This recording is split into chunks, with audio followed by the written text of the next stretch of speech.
अगर आपको ये कहानी पसंद आ रही है और आपको लगता है कि मैं इसमें अपना बेस्ट दे रहा हूँ, तो आपका थोड़ा सा सपोर्ट मेरे लिए बहुत मायने रखता है। आप वीडियो को लाइक कर सकते हैं, चैनल को सब्सक्राइब कर सकते हैं और अगर आप और भी सपोर्ट करना चाहते हैं तो सुपर थैंक्स या मेंबरशिप का ऑप्शन भी अवेलेबल है। आपका एक छोटा सा सपोर्ट मुझे और बेहतर कंटेंट बनाने की मोटिवेशन देता है। मैं पूरी कोशिश करता हूँ कि हर एपिसोड आपके लिए और ज़्यादा इंगेजिंग और इंजॉयबल हो। चलिए अब बिना किसी डिले के कहानी को यहीं से आगे बढ़ाते हैं। अध्याय 311 30 दोष स्वर्ग के पथ का पुस्तकालय। वातावरण में सन्नाटा छाया हुआ था। सबसे बुरा तो सच में हो गया था। अचूक मंडप का पहला और दूसरा चरण एक दूसरे के बिल्कुल बगल में थे। सामान्य परिस्थितियों में परीक्षार्थी के प्रवेश करने से पहले वूशी उन्हें पहले चरण को सक्रिय करने के तरीके के बारे में पहले से सूचित करता था। भले ही उसने सूचना न दी हो, लेकिन त्यानवु साम्राज्य में गुरु शिक्षु के शिष्य होने के नाते सभी को नियमों का ज्ञान होना चाहिए। इसलिए आज तक कोई अप्रिय घटना नहीं घटी थी। लेकिन यह व्यक्ति तो अपवाद ही होना था। इतना ही नहीं, कुछ भी न जानते हुए भी वह सीधे अंदर घुस गया। उसके लिए उसे धक्का देना एक बात थी, लेकिन पहले चरण को नजरअंदाज करके सीधे दूसरे चरण की ओर बढ़ जाना, क्या उसकी किस्मत बहुत ही खराब नहीं थी? क्या हम अभी अंदर जाकर उसे बचा नहीं सकते? औषध विक्रेता होंग यून ने चिंता से पूछा। एक बार अचूक मंडप सक्रिय हो जाने पर यह तब तक नहीं रुकेगा जब तक कोई निष्कर्ष न निकल जाए। वुशी का चेहरा पीला पड़ गया। फिर कुछ क्षण हिचकिचाने के बाद उसने कहा, जब तक मंडप का स्वामी स्वयं नीचे आकर मंडप स्वामी टोकन का उपयोग करके जबरदस्ती प्रवेश न कर ले। ठीक है, मैं अब मंडप प्रमुख को ढूंढूंगा। उम्मीद है कि वह तब तक टिक पाएंगे। उपमंडप प्रमुख गुवान ने सिर हिलाया और फिर मुड़कर चले गए। झांग जुवान एक प्रतिभाशाली छात्र था जिसने पिछली सभी परीक्षाओं के सारे रिकॉर्ड तोड़ दिए थे। अगर उनकी गलती की वजह से वह यहाँ हार जाता तो पूरी शाखा को मुख्यालय के प्रकोप का सामना करना पड़ता। पवेलियन मास्टर के आने तक जीवित रहना, क्या ये संभव है? वुशी का चेहरा पीला पड़ गया। एक जोंगशी क्षेत्र के विशेषज्ञ के सामने तोंगजुवान क्षेत्र का व्यक्ति कुछ ही सेकंड में नष्ट हो जाएगा, तो वह मंडप के स्वामी के आने तक कैसे टिक पाएगा? इस समय हम केवल अच्छे की ही उम्मीद कर सकते हैं। ये जानते हुए कि कोई और रास्ता नहीं था, वुशी ने अपने सामने के दरवाजे को देखा और युवक की सुरक्षा के लिए अपने दिल से प्रार्थना की। पांचवें परीक्षण कक्ष में झांग जुवान अपने सामने रखी कठपुतली को ध्यान से देख रहा था। लिंग शियाओ शियाओ सही था। पहले 4 परीक्षण वुशी के कहे अनुसार ही थे, इसलिए उसने सोचा कि 5वां परीक्षण भी वैसा ही होगा। ये देखकर कि बाकी लोग बातचीत में व्यस्त थे, उसने दरवाजा खोलकर अकेले ही अंदर प्रवेश किया। हालांकि अंदर प्रवेश करते ही उन्हें तुरंत यह एहसास हो गया कि कुछ गड़बड़ है। जैसे ही वह अंदर दाखिल हुआ, एक कठपुतली उस पर झपटी। इसके बावजूद झांग जुवान ने तुरंत उसे वहीं कुचल दिया और पूरी तरह से अपंग कर दिया। फिर एक दूसरी कठपुतली भी उसकी ओर तेजी से दौड़ी और वह पहली वाली से कहीं अधिक शक्तिशाली थी। अगर झांग जुवान फुर्तीला न होता तो अब तक वह घायल हो चुका होता। जोंगशी क्षेत्र की प्राथमिक अवस्था की कठपुतली। अंतिम परीक्षा से यही उम्मीद थी, ये वाकई पिछली परीक्षाओं से कहीं अधिक चुनौतीपूर्ण है। जैसे ही झांग जुवान को कठपुतली की ताकत का एहसास हुआ, उसकी आंखें सिकुड़ गईं। तीसरे इम्तिहान में आपस में भिड़ने वाले दोनों कठपुतलियां केवल टोंगजुवान स्तर की साधना वाली थीं, जबकि यह व्यक्ति जोंगशी स्तर की प्रारंभिक अवस्था में था। इसमें कोई आश्चर्य नहीं कि इतने सारे लोग गुरु शिक्षक परीक्षा उत्तीर्ण नहीं कर पाए। ऐसे शक्तिशाली शत्रु के सामने वे निश्चित रूप से असहाय हो जाते। लेकिन मेरे लिए इसका कोई मतलब नहीं है। जोंगशी क्षेत्र का कठपुतली शासक भले ही शक्तिशाली हो, लेकिन झांग जुवान के लिए इसका कोई महत्व नहीं था। हाफ जोंगशी स्तर तक पहुंचने के बाद उसकी शक्ति 1500 डिंग तक बढ़ गई थी। शक्ति के मामले में वह पहले से ही जोंगशी स्तर के प्राथमिक चरण के साधक से कहीं अधिक शक्तिशाली था। इसके अलावा जब उसकी असाधारण शक्ति के साथ स्वरपथ गति कला, स्वरपथ मुक्केबाजी कला जैसी अद्वितीय युद्ध तकनीकें और दूसरों की कमियों को पहचानने की उसकी भेद्य दृष्टि भी जुड़ जाती है, तो जोंगशी स्तर के उन्नत चरण के साधक के लिए भी उसे हराना मुश्किल हो जाता है। ये कहना गलत नहीं होगा कि वह कठपुतली जैसा था। जब झांग जुवान अपने विचारों में डूबा हुआ था, तभी उसके सामने मौजूद कठपुतली दौड़कर उसके पास आ गई।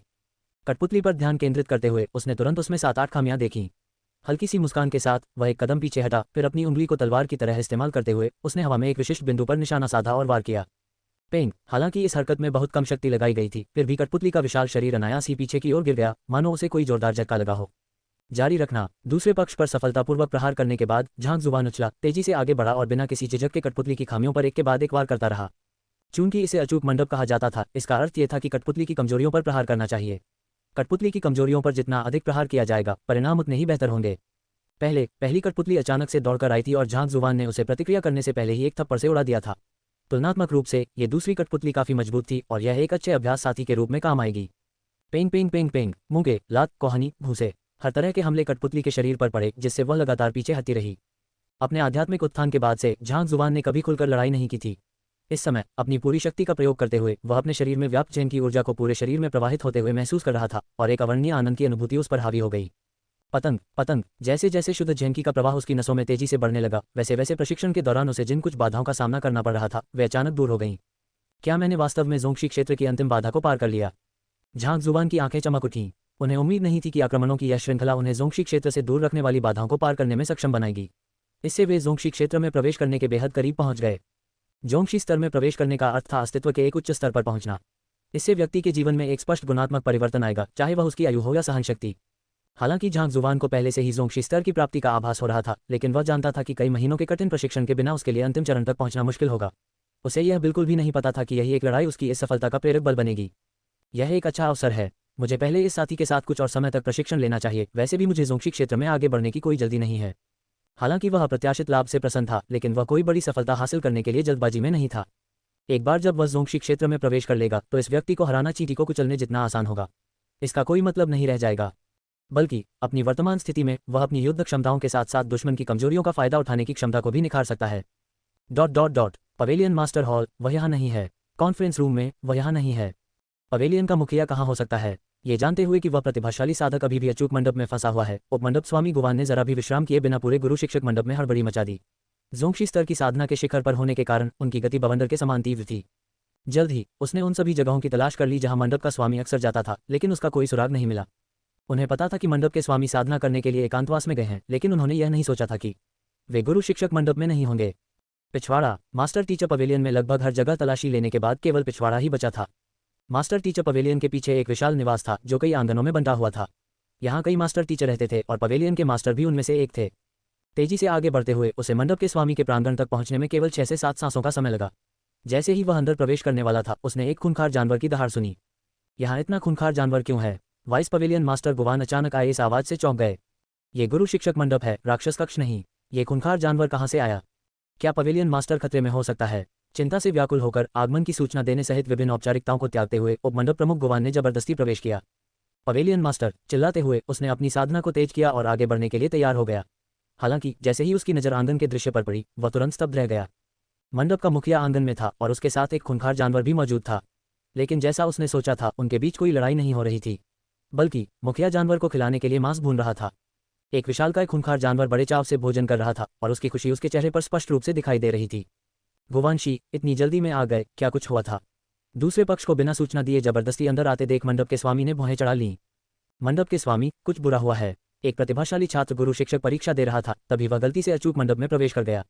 वाइस पवेलियन मास्टर गुवान जानते थे कि अभी उनसे किसी और चीज के बारे में पूछने का समय नहीं है, इसलिए उन्होंने जल्दी से स्थिति का सारांश प्रस्तुत किया। तुम्हारा मतलब यह है कि? उसने अनजाने में दूसरे चरण की कठपुतली को सक्रिय कर दिया। ये शब्द सुनकर मंडप का स्वामी भी चिंतित हो गया। कितनी बेवकूफ़ी! चलो चलें। ये जानते हुए कि अब समय बर्बाद करने का कोई समय नहीं है, मंडप के स्वामी ने उस खूंखार जानवर की परवाह नहीं की। वह तेजी से आंगन से बाहर निकल गया। जोंगशी क्षेत्र के शिखर पर पहुंचे दोनों विशेषज्ञों के पास असाधारण गति थी। बवंडर की तरह वे महज 10 सांसों में परीक्षा कक्ष में पहुंच गए। परीक्षा कक्ष में प्रवेश करते ही चिंतित चेहरों की उम्मीद कर रहे लोगों को इसके बजाय सदमे से चौड़ी हुई आंखें दिखाई दी। भीड़ मानो अपनी आत्मा खो बैठी हो, खाली निगाहों से आगे घूर रही थी। क्या हो रहा है? मंडप के मुखिया ने उलझन में पूछा। एक ऐसे अविश्वसनीय प्रतिभाशाली व्यक्ति ने अचूक मंडप में प्रवेश किया है और दूसरे चरण को सक्रिय कर दिया है। क्या दर्शकों को उसे बचाने के लिए उसके आगमन की बेसब्री से प्रतीक्षा नहीं करनी चाहिए? किसी को भी चिंता क्यों नहीं हुई? ऐसा क्यों लग रहा था मानो वे सब चुप हो गए हों? पवेलियन मास्टर, जरा देखो। असमंजस में पड़े वाइस पवेलियन मास्टर गुवान ने चारों ओर देखा, तभी अचानक उनकी नजर किसी चीज पर पड़ी और उन्होंने अपने सामने किसी चीज की ओर इशारा किया। वह जिस चीज की ओर इशारा कर रहा था वह 5वें टेस्ट का दरवाजा था। अंकों की एक पंक्ति तेजी से चमक रही थी। 465। यह क्या है? मंडप का स्वामी सिहर उठा और लगभग वहीं गिर पड़ा। यह उन खामियों का स्कोर होना चाहिए जो उसने पाई। वाइस पवेलियन मास्टर गुवान ने एक घूंट लारने ली। कमियां ढूंढने से मिलने वाला स्कोर। पवेलियन मास्टर का चेहरा काला पड़ गया और एक पल के लिए उसे ऐसा लगा जैसे उसके गले के पिछले हिस्से में खून उमड़ रहा हो। क्या आपने यह नहीं कहा था कि यह व्यक्ति खतरे में है और उसकी जान जाने वाली है? क्या आपने यह नहीं कहा था कि वह अचूक मंडप में फंसा हुआ है और उसे बचाने की जरूरत है? उसको में आखिर क्या गड़बड़ है? अनेरिंग पवेलियन में पहली गलती पकड़ने पर 1 अंक मिलता है, दूसरी गलती पकड़ने पर 2 अंक मिलते हैं, तीसरी गलती पकड़ने पर 3 अंक मिलते हैं, और इसी तरह आगे भी। अगर कोई प्रतिभाशाली व्यक्ति 6 खामियां ढूंढकर 21 अंक हासिल कर ले तो यह भी एक अभूतपूर्व उपलब्धि होगी, एक ऐसा रिकॉर्ड जो कम से कम 1 सदी तक कायम रहेगा। लेकिन 465 बिल्ली 465, जिसका अर्थ है उसने कठपुतली में 30 खामियां पाई हैं। कपकपी के मारे मंडप के स्वामी का चेहरा अनियंत्रित रूप से फड़कने लगा। इस क्षण उन्हें लगा कि दुनिया पागल हो गई है। अचूक मंडप में कठपुतली द्वारा प्रदर्शित गतिविधियों को 4 सितारा गुरुओं द्वारा परखा गया था। दूसरे शब्दों में, उनके प्रहार किसी 4 सितारा गुरु द्वारा अपनी साधना को नियंत्रित करने से भिन्न नहीं थे। अगर 4 सितारा मास्टर शिक्षक ने अनजाने में कुछ कमियों को नजरअंदाज भी कर दिया हो तो वे ज्यादा से ज्यादा 1 या 2 ही होनी चाहिए, और जाहिर है उन्हें आसानी से पकड़ा नहीं जा सकता। फिर भी इस व्यक्ति ने 30 गलतियां, 465 अंक। क्या ये कठपुतली आपके परिवार द्वारा बनाई गई थी? क्या आपको यकीन है कि उसने दूसरे चरण को सक्रिय किया, न कि पहले चरण को? मंडप के स्वामी के होठों के कोने काफी देर तक फड़कते रहे, फिर उन्होंने खुद को शांत किया और पूछा, एक प्रथम श्रेणी के मास्टर शिक्षक ने अनजाने में दूसरे चरण में प्रवेश कर लिया और जोंगशी क्षेत्र की कठपुतली में 30 खामियां ढूंढ निकाली। यहाँ तक कि द्वितीय श्रेणी के मास्टर शिक्षक परीक्षार्थी भी ऐसा कारनामा करने में सक्षम नहीं होंगे। अगर यह पहला चरण होता तो दरवाजा नीले रंग से चमकना चाहिए था, और अगर ये दूसरा चरण होता तो लाल रंग से चमकना चाहिए था। जब परीक्षण शुरू हुआ तो मैंने खुद देखा कि यह लाल रंग से चमक रहा था। इसमें कोई गलती नहीं है। वाइस पवेलियन मास्टर गुवान भी अवाक रह गए। उसने बड़ी बेचैनी से मंडप के मुखिया को यहाँ बुलाया था ताकि एक प्रतिभाशाली व्यक्ति की जान बचाई जा सके। अंत में दूसरी तरफ वाले तो अंदर मजे कर रहे थे, और क्या अभी कुछ ही समय नहीं बीता था, फिर भी उसने कठपुतली में 30 खामियां पहले ही ढूंढ ली थीं। वाइस पवेलियन मास्टर गुवान लड़खड़ा गए। अगर वे वहां स्थित गुरु शिक्षक मंडप में सभी गुरु शिक्षकों को भी इकट्ठा कर लें तो भी उन्हें इतनी कमियां नहीं मिलेंगी। आखिरकार ये तो एक 4 सितारा गुरु द्वारा छोड़ी गई कठपुतली थी। जब तक किसी की परख की दृष्टि दूसरे पक्ष से कहीं अधिक गहरी न हो तब तक इतनी सारी कमियां ढूंढना असंभव था। कल जब वे दोनों गुस्से में थे तभी दरवाजा खुला और एक युवक बाहर निकला। उसे बाहर जाते देख वुशी तुरंत उसके पास दौड़ा। झांगशी, क्या तुम ठीक हो? दूसरे पक्ष ने 5 परीक्षाएं उत्तीर्ण कर ली थी, इसलिए अब उन्हें आधिकारिक तौर पर एक मास्टर शिक्षक माना जा सकता था। अतः उन्होंने दूसरे पक्ष को अपना संबोधन झांग लाओशी से बदलकर झांगशी कर दिया।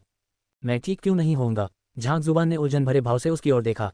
फिर उसका चेहरा धीरे धीरे लाल हो गया और उसने शर्मिंदा होकर कहा, लेकिन मैं अपनी शक्ति पर नियंत्रण नहीं रख पाया और गलती से कठपुतली को नष्ट कर दिया। यह स्वयं को पुनर्जीवित करने में भी सक्षम होनी चाहिए, है ना? अध्याय 312 द्वितीय सितारा मास्टर शिक्षक परीक्षा स्वर्गपथ का पुस्तकालय। क्या तुमने कठपुतली को नष्ट कर दिया? वुशी के सिर पर एक काली रेखा दिखाई दी। वह तो जोंगशी क्षेत्र की कठपुतली थी। फिर भी तुम, एक प्रथम श्रेणी के गुरु शिक्षक परीक्षार्थी, ने न केवल उसमें 30 खामियां ढूंढ निकाली बल्कि उसे नष्ट भी कर दिया। अगर कठपुतली बनाने वाले 4 सितारा मास्टर शिक्षक को इसके बारे में पता चल जाए तो वह निश्चित रूप से खून से लथपथ हो जाएगा और मौके पर ही बेहोश हो जाएगा। ये तो हद से ज्यादा है। चूंकि आपने दूसरे चरण को सक्रिय कर दिया था, इसलिए मुझे लगा कि आप खतरे में पड़ जाएंगे। इसलिए मैंने आपसे पूछा कि क्या आप ठीक हैं? अपनी निराशा को दबाते हुए वुशी ने समझाया। दूसरा चरण, अचूक मंडप के भी चरण होते हैं। झांग जुबान ने संदेह भरी निगाहों से उसकी ओर देखा। अंदर कदम रखते ही उसने कठपुतलियों से लड़ना शुरू कर दिया था, लेकिन उसे अंदर कोई स्टेज नजर ही नहीं आया। उनकी बातें सुनकर और उनके भ्रमित चेहरे को देखकर सभी गुरु शिक्षक स्तब्ध रह गए। यदि उन्होंने अपने मजबूत आत्मसंयम का प्रयोग न किया होता तो कमरे में खून की बारिश हो जाती। आप केवल एक ही कठपुतली से मिले, आपने और कुछ नहीं देखा? जियांग चेन खुद को पूछने से रोक नहीं पाए। कठपुतली? ओह, मेरी मुलाकात 2 कठपुतलियों से हुई। जैसे ही मैं अंदर आया एक कठपुतली मुझ पर झपटी, लेकिन मैंने गलती से थप्पड़ मारते समय ज्यादा जोर लगा दिया। वह भी वहीं पड़ी है और मुझे लगता है कि वह भी नष्ट हो गई है। क्या इसे एक चरण माना जा सकता है? झांग जुबान ने याद किया। जैसे ही वह अचूक मंडप में दाखिल हुआ एक कठपुतली तुरंत उस पर झपटी। अचानक हुए इस हमले से वह अचंभित रह गया और उसने तुरंत पूरी ताकत से उसे थप्पड़ मार दिया। उसे जरा भी उम्मीद नहीं थी कि एक ही वार में वह उसे अपन कर देगा। कुछ ही देर बाद दूसरा कठपुतली प्रकट हुआ। वह युद्ध में इतना मग्न था कि इस मामले को भूल गया था। क्या ऐसा हो सकता है कि एक ही थप्पड़ में ढेर हो जाने वाले व्यक्ति को पहला चरण माना गया हो? अगर ऐसा था तो क्या पहला चरण बहुत आसान नहीं था? एक ही थप्पड़ में नष्ट हो गया। ये वह परीक्षा है जिसे आपको एक स्टार मास्टर टीचर परीक्षा के लिए पास करना होगा। ... सभी लोग अफरा तफरी में डूब गए। जियांग चेन को अपने सामने का दृश्य धुंधलाता हुआ दिखाई दे रहा था। उस समय जब उन्होंने मास्टर टीचर की परीक्षा दी थी तो उन्हें इस कठपुतली से मुकाबला करने के लिए अपनी पूरी ताकत लगानी पड़ी थी और लगभग अपनी जान भी गंवानी पड़ी थी। फिर भी इस शख्स ने अनजाने में ही इसे उड़ा दिया। क्या हमारी परिस्थितियों में इतना बड़ा अंतर होना जरूरी है? अधिक महत्वपूर्ण बात, यही तो परीक्षा थी जो आपको देनी थी। इसे गलत तरीके से फेंकने के बावजूद क्या आपको इतना घमंड करना जरूरी है? रहने भी दो। वुशी भी अवाक रह गया। भाई, क्या तुम यहाँ गुरु बनने की परीक्षा देने आए हो या फिर तबाही मचाने आए हो? ऐसा प्रतीत होता है कि आपने हमारे गुरु शिक्षक मंडप में लगभग सभी कठपुतलियों को नष्ट कर दिया है। चूंकि आपने सभी 5 परीक्षाएं उत्तीर्ण कर ली हैं, इसलिए अब आपको आधिकारिक तौर पर एक मास्टर शिक्षक माना जा सकता है। हालांकि प्रतीक चिन्ह आपको प्रदान किए जाने से पहले आपको प्रश्न संगोष्ठी उत्तीर्ण करनी होगी। कुछ गहरी सांसें लेते हुए वुशी ने अपनी निराशा को जबरदस्ती दबाया और घोषणा की। ठीक है। झांग जुबान ने सिर हिलाया। उसने पहले सोचा था कि मास्टर टीचर की परीक्षा कठिन होगी, लेकिन ये सोचकर उसे बहुत हैरानी हुई कि यह इतनी आसान होगी। चूंकि वह पहले से ही एक स्टार मास्टर शिक्षक थे, इसलिए उन्हें अंततः मास्टर टीचर पवेलियन के पुस्तकालय में प्रवेश करने और उनकी पुस्तकों को देखने की अनुमति मिल गई। साथ ही वह गोंगशी के इतिहास का अध्ययन करके अपने शरीर में मौजूद जन्मजात भ्रूण विष को दूर करने का तरीका खोज सकता है। जैसे ही वह पुस्तकालय जाने का रास्ता पूछने ही वाला था, उसने देखा कि मोहंगई आश्चर्यजनक आत्मविश्वास और घमंड के साथ उसकी ओर आ रही है। वुशी और एल्डर झू, मैं द्वितीय सितारा मास्टर शिक्षक परीक्षा देना चाहती हूँ। कृपया मेरे लिए परीक्षा स्थल खोल दें। इस लड़के को अपने सारे रिकॉर्ड तोड़ते देख मोहंगई खुद को रोक नहीं पाया। उसने तुरंत परीक्षा देने का फैसला किया। 2 सितारा मास्टर शिक्षक बनने पर ही वह आज के मामले को समाप्त करने के लिए तैयार होगा। नहीं तो जब भी दूसरे लोग उसके बारे में बात करेंगे तो वे उस व्यक्ति का भी जिक्र करेंगे जिसने उसके सारे रिकॉर्ड तोड़ दिए। ऐसे में वह बाहर जाकर दूसरों से मिलने का साहस कैसे जुटा पाएगा? राज्य के सर्वोपरि प्रतिभाशाली होने के नाते वह इस तथ्य को स्वीकार नहीं कर सकता था कि वह किसी से भी कमतर है। क्या आप 2 स्टार मास्टर टीचर परीक्षा देंगे? मोशी कुछ साल पहले ही मास्टर टीचर बने हैं, है ना? वो अभी 2 स्टार परीक्षा दे रहे हैं। एक प्रतिभाशाली व्यक्ति से यही उम्मीद थी। उसकी साधना की गति ऐसी है जिसका हम जैसे साधारण लोग मुकाबला नहीं कर सकते। भीड़ कांप उठी। 2 सितारा मास्टर शिक्षक की परीक्षा दिए हुए कई साल हो गए थे। ये सोचकर हैरानी होती है कि वह इस समय परीक्षा देना चाहेगा। हालांकि लोग उनके इस कदम के समय को लेकर अचंभित थे, लेकिन कई समझदार लोगों ने आसानी से उनके इरादों को भांप लिया। मोहनगुई का इरादा झांग हुआन के खिलाफ खुद को खड़ा करना और सभी को यह साबित करना था कि वह राज्य का असली नंबर 1 प्रतिभाशाली व्यक्ति है। ठीक है, एल्डर जू और वुशी ने एक पल के लिए हिचकिचाने के बाद सिर हिलाया। मास्टर टीचर पवेलियन ने प्रतिस्पर्धा को प्रोत्साहित किया। प्रतिस्पर्धा से ही व्यक्ति को स्वयं को बेहतर बनाने के लिए अधिक मेहनत करने की प्रेरणा मिलती है। इसके अलावा मोहनगुई द्वारा द्वितीय सितारा मास्टर टीचर परीक्षा उत्तीर्ण करना शाखा के लिए भी एक अच्छी खबर थी। मैं अभी से तैयारी शुरू कर दूंगा, आप आज ही परीक्षा दे सकेंगे, एल्डर जू ने कहा। जैसे ही वह तैयारियों के लिए जाने ही वाले थे, एक धीमी सी आवाज सुनाई दी। तो चूंकि आज ही द्वितीय सितारा मास्टर शिक्षक परीक्षा देना संभव है और 2 अलग अलग अवसरों पर इसकी तैयारी करना परेशानी भरा है, तो मैं भी इसे आज ही क्यों न दे दूं, झांग जुबान ने झांकते हुए कहा। चूंकि आज 2 स्टार मास्टर टीचर की परीक्षा देना संभव था, इसलिए झांग जुबान ने अपना समय बर्बाद न करने और एक ही बार में इसे पूरा करने का फैसला किया। सकना, ये शब्द सुनते ही आसपास मौजूद सभी लोगों के चेहरे पर खून की उल्टी आ गई। चहल पहल से भरा परीक्षा कक्ष अचानक शांत हो गया और सभी लोग झांग जुबान को ऐसे घूरने लगे मानो वह कोई राक्षस हो। 2 बार इसे तैयार करना झंझट भरा है, आज भी इसे ले जाए। बिल्ली, ये द्वितीय श्रेणी के गुरु शिक्षक की परीक्षा है। पूरे राज्य में केवल 3 द्वितीय श्रेणी के गुरु शिक्षक हैं। सुविधा के लिए इसे दिया जा रहा है। आप ऐसे बात कर रहे हैं जैसे आप किसी गीले बाजार से सब्जियां खरीद रहे हों। आपको सब्जियां खरीदनी है, मैं आपके लिए खरीद लूंगा क्योंकि यह मेरे लिए सुविधाजनक है।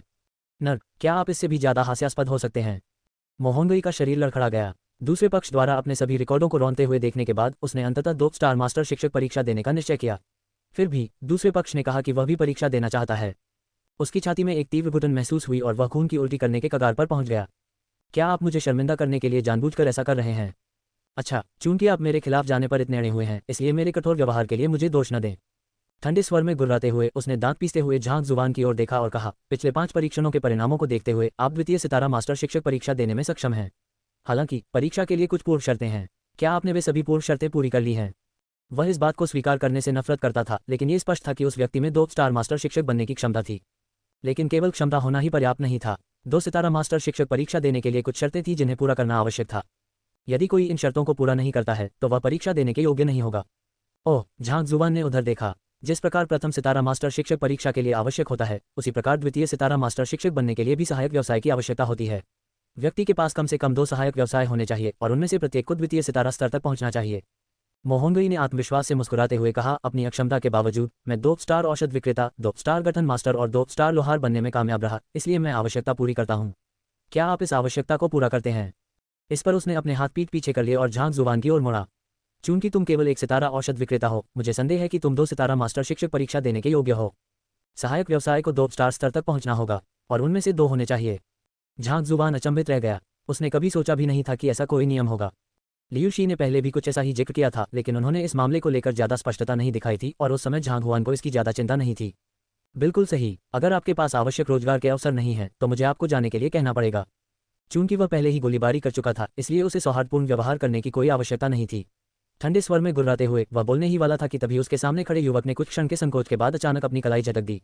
उसकी हथेली पर तुरंत एक प्रतीक चिन्ह प्रकट हो गया। यह एक 2 स्टार पेंटर का प्रतीक चिन्ह है। मैंने 3 स्टार परीक्षा पास कर ली है, लेकिन उन्होंने कहा कि फिलहाल उनके पास वह नहीं है और उसे आने में 10 दिन लगेंगे। इसलिए उन्होंने मुझे काम चलाने के लिए 2 स्टार प्रतीक चिन्ह दे दिया। सोचिए, मैं इसका इस्तेमाल कैसे कर पाऊंगा? 2 सितारा चित्रकार कर लेंगे। भीड़ से एक बार फिर खून की बौछार हुई। मोहनगुई का चेहरा भी विकृत हो गया। उसने बस इतना कहा कि दूसरा पक्ष केवल 1 स्टार औषध विक्रेता था और उसके पास परीक्षा देने की योग्यता नहीं थी, जबकि दूसरे पक्ष ने 2 स्टार प्रतीक चिन्ह प्राप्त कर लिया था। क्या थप्पड़ इतना जल्दी और इतना जोर से मारना जरूरी था? मुझे 2 सहायक व्यवसायों की आवश्यकता है ना? ये रहा एक और। अपनी कलाई को एक बार फिर झटकते ही एक और प्रतीक प्रकट हुआ। ये वही 2 स्टार बीस्ट टैमर प्रतीक था जो उसने उस समय बीस्ट हॉल में प्राप्त किया था। झांग जुबान की आंखों में 2 सितारा प्रतीक चिन्ह चमक रहे थे। क्या सच में उनके पास 2 स्टार सहायक भूमिकाएं हैं? 2 सितारा चित्रकार और 2 सितारा पशु प्रशिक्षक। इसके अलावा उसकी भयानक दवा बनाने की कला भी कमाल की है। अब से मोशी के लिए मुश्किल होने वाला है। ... ये देखकर कि मोहनगुई द्वारा सहायक व्यवसायों की कमी को लेकर चुनौती दिए जाने के तुरंत बाद झांग जुबान आवश्यक प्रतीक चिन्ह प्रस्तुत करने में सक्षम था, सभी का ध्यान तुरंत नंबर 1 प्रतिभाशाली व्यक्ति पर केंद्रित हो गया। वे ये जानना चाहते थे कि इस मामले पर उनका क्या कहना है। सबकी निगाहें अपने ऊपर टिकी देखकर मोहनगुई का चेहरा बिगड़ गया। हालांकि वह इतनी दूर आ चुका था और अब पीछे हटना नामुमकिन था। दांत भींचकर उसने आगे बढ़ना जारी रखा। भले ही आपके पास पर्याप्त सहायक व्यवसाय हो, फिर भी द्वितीय सितारा मास्टर शिक्षक परीक्षा देने से पहले आपको जोंगशी स्तर तक पहुंचना होगा। आपकी वर्तमान क्षमता को देखते हुए आप अभी योग्य नहीं हैं। जिस प्रकार प्रथम सितारा मास्टर शिक्षक परीक्षा देने के लिए टोनबक्सुआन क्षेत्र में होना आवश्यक था, उसी प्रकार द्वितीय सितारा मास्टर शिक्षक परीक्षा के लिए भी एक आवश्यकता थी। यदि कोई व्यक्ति जोंगशी स्तर प्राप्त करने में विफल रहता है तो वह 2 स्टार परीक्षा देने के लिए अयोग्य हो जाएगा। ये शब्द सुनते ही सब लोग तुरंत झांग जुवान की ओर मुड़ गए।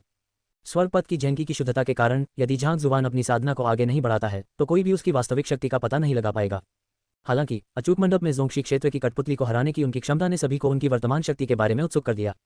जोंगशी स्तर, ये सच है कि मैं अभी तक उस स्तर तक नहीं पहुंचा हूं। मैं अभी केवल अर्ध जोंगशी स्तर पर हूं। 2 सितारा मास्टर शिक्षक परीक्षा के लिए साधना की आवश्यकता के बारे में सुनकर झांग जुवान एक क्षण के लिए हिचकिचाया, फिर उसने अपनी साधना की पूरी शक्ति का प्रदर्शन किया। आधा जोंगशी, हाफ जोंगशी, जोंगशी क्षेत्र के बेहद करीब होने के बावजूद जोंगशी क्षेत्र नहीं है। बिल्कुल ऐसा लगता है कि वह शायद 2 स्टार मास्टर टीचर की परीक्षा पास नहीं कर पाएगा। फिर भी जोंगशी स्तर की कठपुतली में 30 त्रुटियां ढूंढ पाना और उसे अर्ध जोंगशी की साधना से पराजित कर देना, उसकी क्षमता वाकई भयावह है। ... झांग जुवान की साधना का स्तर केवल आधा जोंगशी देखकर भीड़ ने अपना सिर हिला दिया।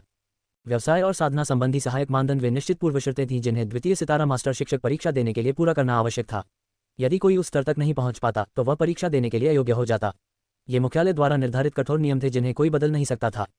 आधा जोंगशी स्तर देखने में भले ही जोंगशी स्तर से बस एक कदम दूर लगे, लेकिन वास्तव में दोनों के बीच बहुत बड़ा अंतर था। अगर कोई भाग्यशाली रहा तो 1 या 2 साल में ही सफलता प्राप्त कर सकता था, लेकिन दूसरी ओर यह भी संभव था कि कोई व्यक्ति अपना पूरा जीवन इसी स्तर पर अटका रहे।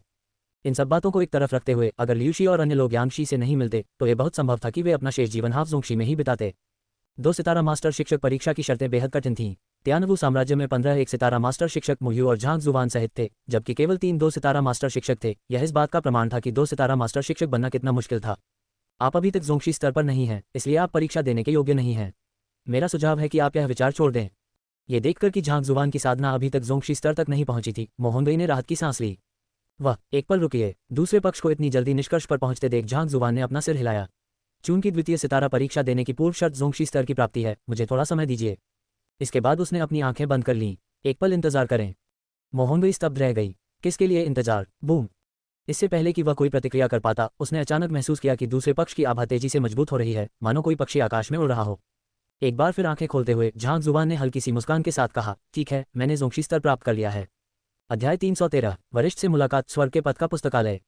मोहनगई लड़खड़ा गई। उन्होंने उसे एक पल इंतजार कराया और उन्होंने अचानक ही एक बड़ी सफलता हासिल कर ली। बिल्ली, इससे ज्यादा हास्यास्पद और क्या हो सकता है? विभिन्न तकनीकों के स्कूलों को समझना और उनके ज्ञान को एकत्रित करके अपना खुद का स्कूल बनाना, यही जोंगशी कहलाता है। जब लोग आंखें बंद करके खोलते थे तो वे बस झपकी ले रहे होते थे, लेकिन आंखें बंद करके कुछ क्षण बाद खोलने पर आपने दावा किया कि आप जोंगशी लोक में पहुंच गए हैं। पेंच कसना, क्या इसे इतना हास्यास्पद होना जरूरी था? क्या तुम्हें इतना घमंडी होना जरूरी था? एक पल में मोहनगई को ऐसा लगा जैसे हजारों बिजली के झटके उस पर गिरे हों, जिससे वह अंदर तक जल गया हो। इस क्षण उसे ऐसा लगा जैसे वह मर जाएगा। क्या वह जोंगशी क्षेत्र में पहुंच गया है? ये सच है, उसके आसपास की आभा स्पष्ट रूप से जोंगशी क्षेत्र के विशेषज्ञ की है। उन्होंने यूं ही इतनी बड़ी सफलता हासिल कर ली। क्या ये बहुत आसान नहीं है? ... भीड़ को देखकर ऐसा लग रहा था मानो किसी ने उनके मुंह में ऊन ठूंस दी हो और उनकी आंखें इतनी चौड़ी हो गई थीं कि ऐसा लग रहा था मानो उनकी पुतलियां जमीन पर गिर जाएंगी। उन्होंने ऐसे लोगों को देखा था जिन्होंने कड़ी मेहनत की और अंततः ज्ञान प्राप्त करने के बाद जोंगशी क्षेत्र तक पहुंच गए। उन्होंने ऐसे लोगों के बारे में सुना था जो अनगिनत वर्षों तक एकांतवास में रहे और अंततः सफल हुए। लेकिन एक पल के लिए आंखें बंद करके कोई बड़ी उपलब्धि हासिल करना, यह उनके लिए पहली बार था जब उन्होंने ऐसा कुछ देखा और सुना था।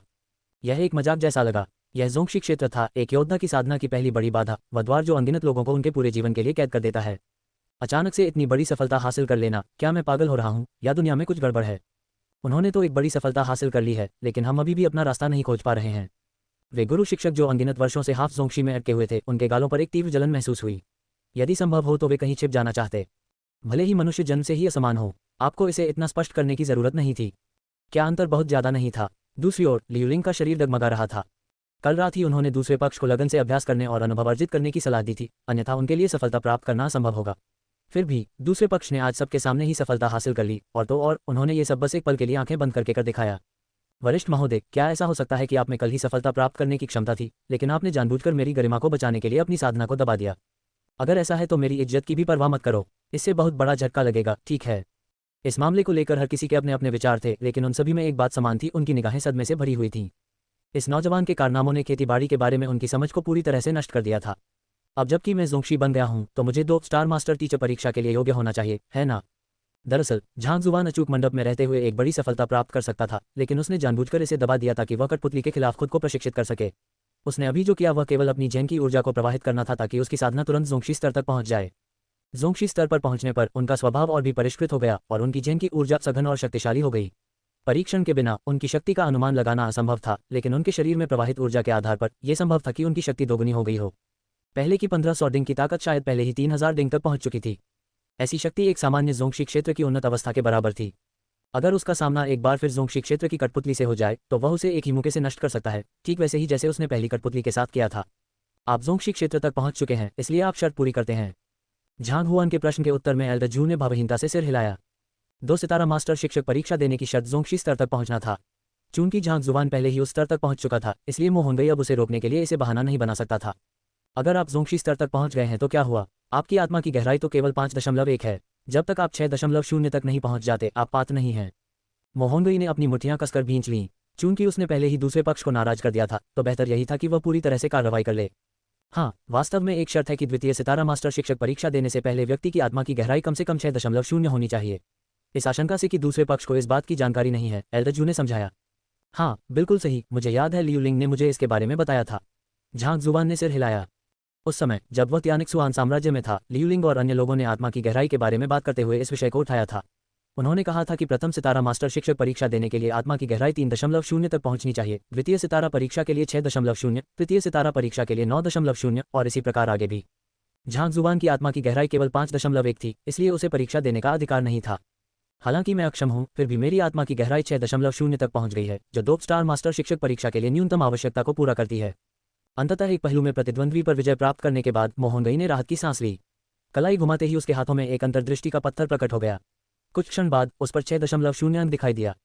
उनकी आत्मिक गहराई सचमुच 6.0 तक पहुंच गई है। भयानक। आत्मिक गहराई एक गुरु की नींव है, और यदि किसी की आत्मिक गहराई साथ नहीं दे पाती तो उसकी साधना कितनी भी उच्च क्यों न हो, वह व्यर्थ है। ये सच है। लगता है झांगशी के चमत्कार यहीं रुक जाएंगे। ये तो अपने आप में ही एक चमत्कार है। जरा उसकी उम्र तो देखिए, वह भी 20 साल का भी नहीं हुआ है। इतनी कम उम्र में 5.1 की आत्मिक गहराई होना, अब तो बस समय की बात है कि वह 6.0 तक पहुंच जाएगा। ... मोहनगई की आत्मा की गहराई 6.0 तक पहुंच जाने की पुष्टि होते ही सभी लोग खुशी से झूम उठे। साथ ही उन्हें झांग जुबान पर दया भी आई। वह सहायक व्यवसायों के लिए परीक्षाएं पहले से दे सकता था और वह मौके पर ही अपनी साधना में एक बड़ी उपलब्धि हासिल कर सकता था, लेकिन उसके लिए अचानक से अपनी आत्मा की गहराई बढ़ाना असंभव था। इसका कोई और रास्ता नहीं था। ठीक है, चूंकि आप आवश्यक शर्त पूरी नहीं करते, इसलिए आपको एक तरफ इंतजार करना चाहिए। मुझे अभी परीक्षा देनी है। अपनी आत्मिक गहराई का प्रदर्शन करने के बाद मोहनगई ने अपने हाथों को अपनी पीठ के पीछे रखते हुए एक अभिमानी भाव प्रदर्शित किया और शांत भाव से कहा, यह वाकई चिंता का विषय है कि मेरी आत्मिक गहराई 6.0 तक नहीं पहुंची है, लेकिन इतनी जल्दी मत कीजिए, मुझे थोड़ा समय दीजिए। कुछ क्षण हिचकिचाने के बाद झांग जुबान ने कहा, क्या मैं आपको एक और पल दे सकता हूं? ये शब्द सुनकर मोहनगई लड़खड़ा गई। वह पागल होने की कगार पर था। क्या वह सचमुच ऐसा है? साधना के विपरीत आत्मा की गहराई को समय के साथ धीरे धीरे ही बढ़ाया जा सकता है। मुझे नहीं लगता कि एक पल में आपकी आत्मा की गहराई 6.0 तक पहुंच सकती है। उसने उस युवक को शत्रुतापूर्ण निगाहों से देखा और इस बार युवक ने अपनी आंखें नहीं बंद की। इसके बजाय उसने आसपास का जायजा लिया, मानो किसी को खोज रहा हो। आत्मिक गहराई बढ़ाना एक अत्यंत कठिन और लंबी प्रक्रिया थी। इसके लिए वर्षों वर्ष प्रतिदिन कड़ी मेहनत करनी पड़ती थी। झांग जुबान के लिए इतने लंबे समय तक प्रतीक्षा करना असंभव था। चूंकि एल्डर जू पहले से ही परीक्षा की तैयारी कर रहे थे, इसलिए उनके लिए मोहनगई के साथ परीक्षा देना ही सबसे अच्छा होगा। अन्यथा उन्हें यहाँ दोबारा आना पड़ेगा, जो कि परेशानी भरा होगा। इस प्रकार उसने एक उपाय सोच लिया, वह था स्वर्ण पुस्तक। स्वर्ग के मार्ग की यह पुस्तक किसी व्यक्ति की आत्मा की गहराई को आसानी से बढ़ा सकती है, जिससे उसे ऐसा करने में लगने वाली परेशानी और समय से मुक्ति मिल जाती है।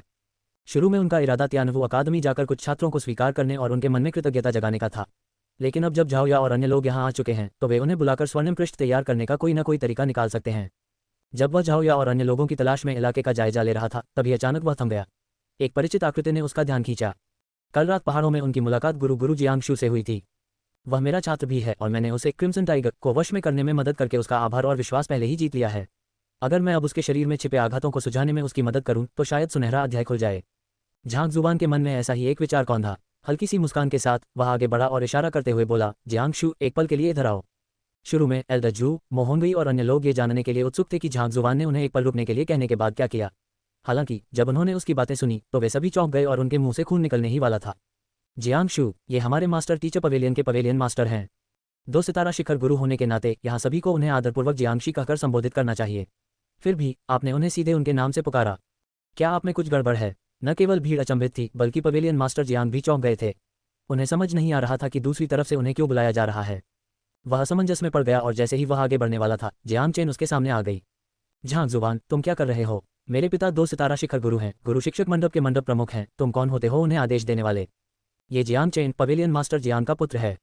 क्या वह तुम्हारे पिता हैं? झांग जुबान अचंभित रह गया। उसे इस स्थिति की बिल्कुल भी उम्मीद नहीं थी, लेकिन इस बारे में सोचने पर सब कुछ समझ में आ गया। 2 सितारा शिखर गुरु और जोंगशी स्तर के शिखर साधक होने के नाते त्यानवु साम्राज्य के सम्राट को भी पवेलियन मास्टर जियांग का अत्यंत सम्मान करना पड़ता था। यही कारण था कि मुह्यू जियांग चेन से स्पष्ट रूप से घृणा करती थी, फिर भी उसके खिलाफ कुछ करने की हिम्मत नहीं करती थी। इसका कारण यह था कि जियांग चेन का प्रभावशाली पृष्ठभूमि थी। बिल्कुल सही, जियांग चेन ने गर्व से अपना सिर ऊपर उठाया। प्रथम श्रेणी के गुरु शिक्षक के रूप में त्यानवु साम्राज्य में उनका उच्च सम्मान था। इसके अलावा शीर्ष स्तर पर आसीन लोगों की तुलना में उनका कद भले ही कम था, लेकिन उनकी पृष्ठभूमि के कारण साम्राज्य में कोई भी उन्हें नजरअंदाज करने की हिम्मत नहीं करता था। यहाँ तक कि शाही परिवार भी उनका बहुत सम्मान करता था। उन्हें ऐसे पिता पाकर बेहद गर्व था, लेकिन ये घृणित व्यक्ति वास्तव में अपने पिता को अपने पास आने का आदेश दे रहा था। स्वाभाविक रूप से वह नाखुश था। पहले तुम एक तरफ जाओ, मुझे तुम्हारे पिताजी से कुछ बात करनी है। हालांकि झांग जुबान को यह जानकर आश्चर्य हुआ कि जियांग शू मास्टर टीचर पवेलियन का पवेलियन मास्टर था और जियांग शू जियांग चेन का बेटा था, लेकिन उसने जल्दी ही अपनी भावनाओं पर काबू पा लिया। स्वर्गपथ पुस्तकालय में जियांग शू पर संकलित पुस्तक में केवल इतना ही लिखा था कि वे द्वितीय श्रेणी के गुरु थे, यह उल्लेख नहीं था कि वे गुरु मंडप के प्रमुख थे। फिर भी पूरे राज्य में केवल 3 द्वितीय श्रेणी के गुरु थे। वे पहले ही एल्डरजू और उपमंडप प्रमुख गुवान से मिल चुके थे, इसलिए स्वाभाविक रूप से जियांग शू ही मंडप के प्रमुख थे। झांग जुबान ने सोचा कि वह भाग्यशाली था कि उसने जिस छात्र को सहज रूप से मास्टर टीचर पवेलियन का पवेलियन मास्टर बनने के लिए स्वीकार किया था, वह उसके लिए भाग्यशाली था। आप दूसरे पक्ष द्वारा उसकी उपेक्षा किए जाने पर जियांग चेन का चेहरा पीला पड़ गया। जैसे ही वह अपनी बात पूरी करने वाला था, उसे एक तरफ खींच लिया गया। ठीक है, अब आप एक तरफ हट जाए। जियांग शू झांग जुबान के पास गई और उसका सामना किया। इस समय उसे यकीन था कि वह अपने सामने खड़े उस युवक से पहले कभी नहीं मिला था। फिर भी दूसरे पक्ष ने उसे उसके नाम से संबोधित किया।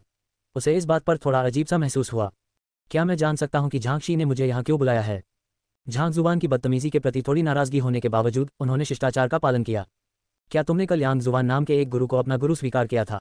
झांग जुबान ने पूछा। आप कैसे जानते हो? जियांग शू का शरीर हिल गया। उसने पिछली रात की घटनाओं के बारे में किसी को नहीं बताया। फिर भी उस युवक को इस बात की जानकारी थी, इससे वह हैरान रह गया। क्या पवेलियन मास्टर जियांग ने किसी को अपना गुरु स्वीकार किया है? पवेलियन मास्टर जियांग का गुरु बनने का मतलब क्या यह नहीं है कि उस व्यक्ति की क्षमता 2 स्टार शिखर गुरु शिक्षक की क्षमता से ऊपर है? वह शायद एक 3 स्टार मास्टर शिक्षक हैं। त्यानवु साम्राज्य में ऐसी शक्तिशाली हस्ती का प्रकट हुई। ... पवेलियन मास्टर द्वारा इस बात को स्वीकार करने के बाद भीड़ में तुरंत हंगामा मच गया। पवेलियन मास्टर जियांग त्यानवु साम्राज्य के सबसे कुशल गुरु थे, फिर भी उन्होंने किसी और को अपना गुरु मान लिया था। पवेलियन मास्टर जियांग को यांग जुबान के सामने झुकने के लिए वह कितना कुशल होना चाहिए? ये तो शिक्षक हैं, ये तो दादाजी हैं। झांग जुबान की बातें सुनकर लियू लिंग, झाओया और अन्य लोगों की आंखें चमक उठीं। तुम हो? सदमे से उबरने के बाद जियांग शू ने सावधानीपूर्वक पूछा। चूंकि उसने इस मामले के बारे में किसी को नहीं बताया, इसलिए यह संभावना है कि यह खबर उसके शिक्षक द्वारा लीक हो गई हो। क्या उसके सामने खड़ा व्यक्ति उसके शिक्षक से संबंधित हो सकता है?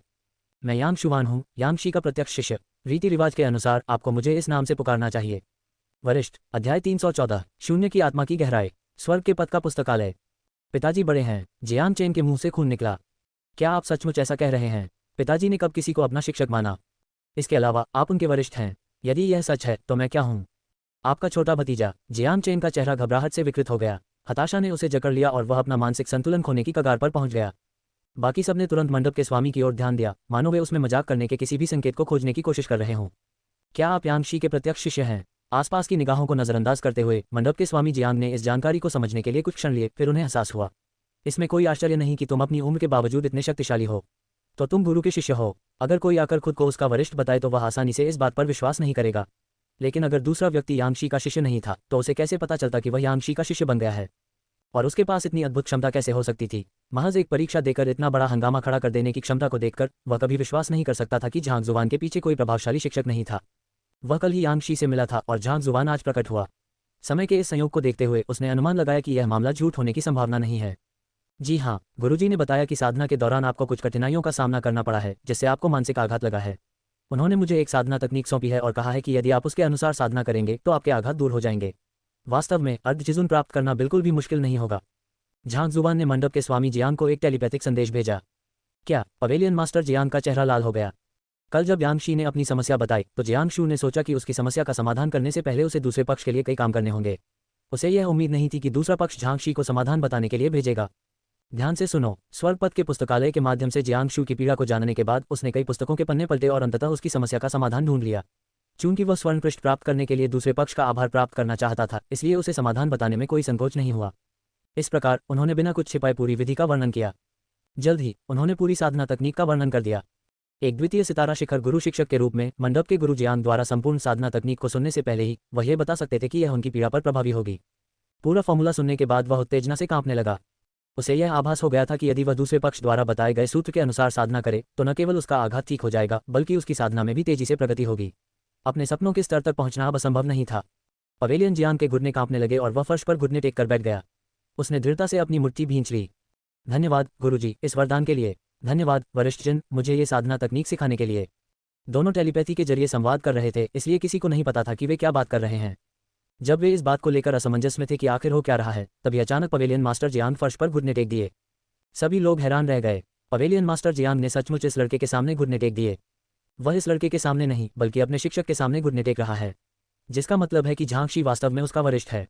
यांगशी आखिर कौन है, वह कितना शक्तिशाली है, कौन जाने, लेकिन जियांगशी को स्वेच्छा से उसे अपना गुरु स्वीकार करवाने के लिए उसे कम से कम 3 स्टार या शायद उससे भी अधिक स्तर का होना चाहिए। ... भीड़ ने अपनी मुठ्ठियां कसकर भींच लीं। त्यानवु साम्राज्य में सर्वोच्च श्रेणी के गुरु जियांग द्वितीय सितारा शिखर पर स्थित पवेलियन मास्टर थे। फिर भी अचानक एक ऐसा व्यक्ति प्रकट हुआ जिसे वे अपना गुरु मानने को तैयार थे। ये बात सुनकर हर कोई निश्चित रूप से अविश्वसनीय महसूस करेगा।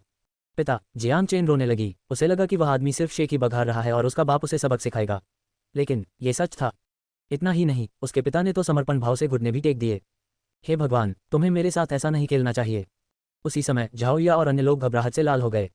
कुछ ही समय पहले तक उन्हें लगा था कि जब उनके गुरु ने वैद्यबाई चांद को डर से भागने पर मजबूर कर दिया और राजकुमारी मुयू को उनके सामने सम्मानपूर्वक मुट्ठी बांधने पर मजबूर कर दिया, तो गुरु मंडप के स्वामी द्वारा उनका अभिवादन किए जाने में बस कुछ ही समय लगेगा। लेकिन स्वामी ने न केवल उनका अभिवादन किया बल्कि घुटने भी टेक दिए।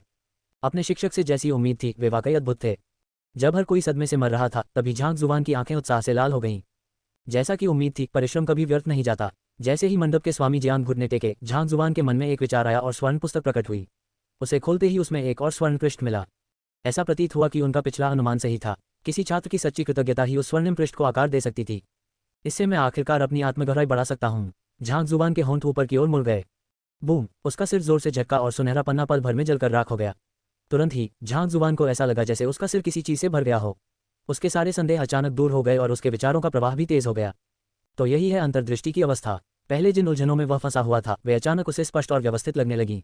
बिना जांचे ही झांग जुबान को पता चल गया कि उसकी आत्मिक गहराई में वृद्धि हुई है। आत्मा की गहराई जितनी अधिक होती है, किसी चीज के सार को खोजना और समझना उतना ही आसान हो जाता है। पहले झांग जुबान को खामियों को खोजने के लिए स्वरपथ पुस्तकालय की आवश्यकता होती थी। हालांकि अपनी आत्म गहराई में वृद्धि के साथ उसने पाया कि वह स्वरपथ पुस्तकालय का उपयोग किए बिना भी खामियों को खोजने में सक्षम है और वह उनका समाधान भी निकाल सकता है। मेरा मूल उद्देश्य इस पृष्ठ का उपयोग करके इसकी सामग्री को अपने दिमाग में आत्मसात करना था।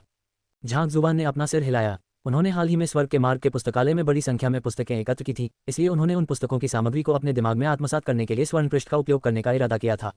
भले ही उसने अपनी आत्मगहनता के लिए उस सुनहरे पृष्ठ का उपयोग किया हो, लेकिन अब जब उसे उन सुनहरे पृष्ठों को बनाने की विधि पता चल गई थी तो यह कोई मायने नहीं रखता था। वह बस और अधिक सुनहरे पृष्ठ बनाने का तरीका खोज सकता था। अपने मन को शांत करते हुए झांग जुबान ने गहरी सांस ली। फिर उसने एल्डर जू की ओर मुड़कर मुस्कुराते हुए कहा, ठीक है, अब मेरी आत्मा की गहराई पर्याप्त है। क्या अब आपकी आत्मा की गहराई पर्याप्त है? आपका क्या मतलब है? मोहोंगई ने उधर देखा। हालांकि वह उस समय वहां मौजूद नहीं था, लेकिन उसने दूसरों से सुना था कि झांग जुबान ने उसकी आत्मा की गहराई का परीक्षण किया था और वह 5.1 थी। इसलिए उसे द्वितीय सितारा मास्टर शिक्षक परीक्षा के लिए योग्य नहीं होना चाहिए था। फिर भी पवेलियन मास्टर जियांग से थोड़ी देर बात करने के बाद उसने पलटकर कहा कि उसकी आत्मा की गहराई निर्धारित स्तर तक पहुंच गई है। आपका क्या मतलब है? निश्चित रूप से आपका ये कहने का इरादा नहीं है कि इतने कम समय में ही आपकी आत्मिक गहराई 6.0 से अधिक हो गई है। अगर ये शब्द किसी और ने कहे होते तो मोहोंगई उसे मौके पर ही जान से मार देता, लेकिन यह आदमी अलग था। अधिकतम 100 अंकों के साथ वह 130 अंक प्राप्त करने में सफल रहा। दूसरे चरण में गलती से प्रवेश करने के बावजूद वह 30 त्रुटियां ढूंढने में कामयाब रहा। बस एक पल के लिए आंखें बंद करके ही वह जोंगशी स्तर में प्रवेश करने में सफल हो गया। वह ऐसा व्यक्ति नहीं था जिस पर सामान्य ज्ञान लागू हो सके। तुम्हारा मतलब यह है कि तुम्हारी आत्मा की गहराई 6.0 तक पहुंच गई है? एल्डर जू के होंठ फड़क उठे और उन्होंने झांग जुबान को संदेह भरी निगाहों से देखा। मुझे पक्का नहीं पता, लेकिन मुझे लगता है कि इतना काफी होगा। हम अभी एक अंतर्दृष्टि का पत्थर ढूंढकर इसकी जांच कर सकते हैं। झांग जुबान ने सिर हिलाया। स्वर्ण पृष्ठ उसकी आत्मगहनता बढ़ाने में सक्षम था। उसके पिछले अनुभव ने इसे सिद्ध किया था। हालांकि वह ये पुष्टि नहीं कर सकता था कि प्रत्येक बार यह कितनी बढ़ेगी। आखिरकार कोई भी इस बात की गारंटी नहीं दे सकता था कि पिछली बार हुई 5.0 की वृद्धि कोई अपवाद नहीं थी। इसलिए झांग जुबान ने इसे निश्चित रूप से कहने की हिम्मत नहीं की। जब उन्होंने कहा कि उन्हें यकीन नहीं है तो भीड़ एक बार फिर स्तब्ध रह गई। आपको नहीं पता? क्या इतना काफी होगा? क्या आपको अपनी आत्मा की गहराई का भी पता नहीं है? आप मजाक कर रहे होंगे।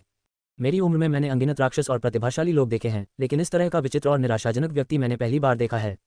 मेरे पास एक है, इसे ले लो। खून की उल्टी करने की अपनी इच्छा को दबाते हुए एल्दजू ने एक अंतर्दृष्टि का पत्थर निकाला और उसे भेंट किया। उसे पकड़ते हुए झांग जुबान ने अपना ध्यान शांत जल के हृदय में प्रवेश करने पर केंद्रित किया। वेंग, एक हल्की सी झंझनाहट, जल्दी बताओ कितने का है?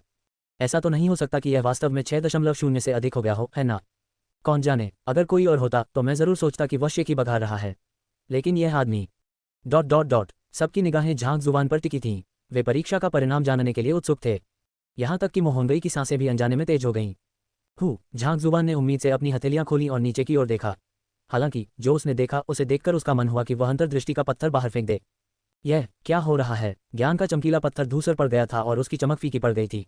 इसके अलावा उस पर कोई संख्या भी अंकित नहीं थी। कोई संख्या नहीं। सुनहरे पन्ने का इस्तेमाल करने से पहले उसकी आत्मा की गहराई 0.1 भी उसमें झलक रही थी, लेकिन अब उस पर कुछ भी नहीं दिख रहा था, शून्य भी नहीं। आखिर चल क्या रहा था?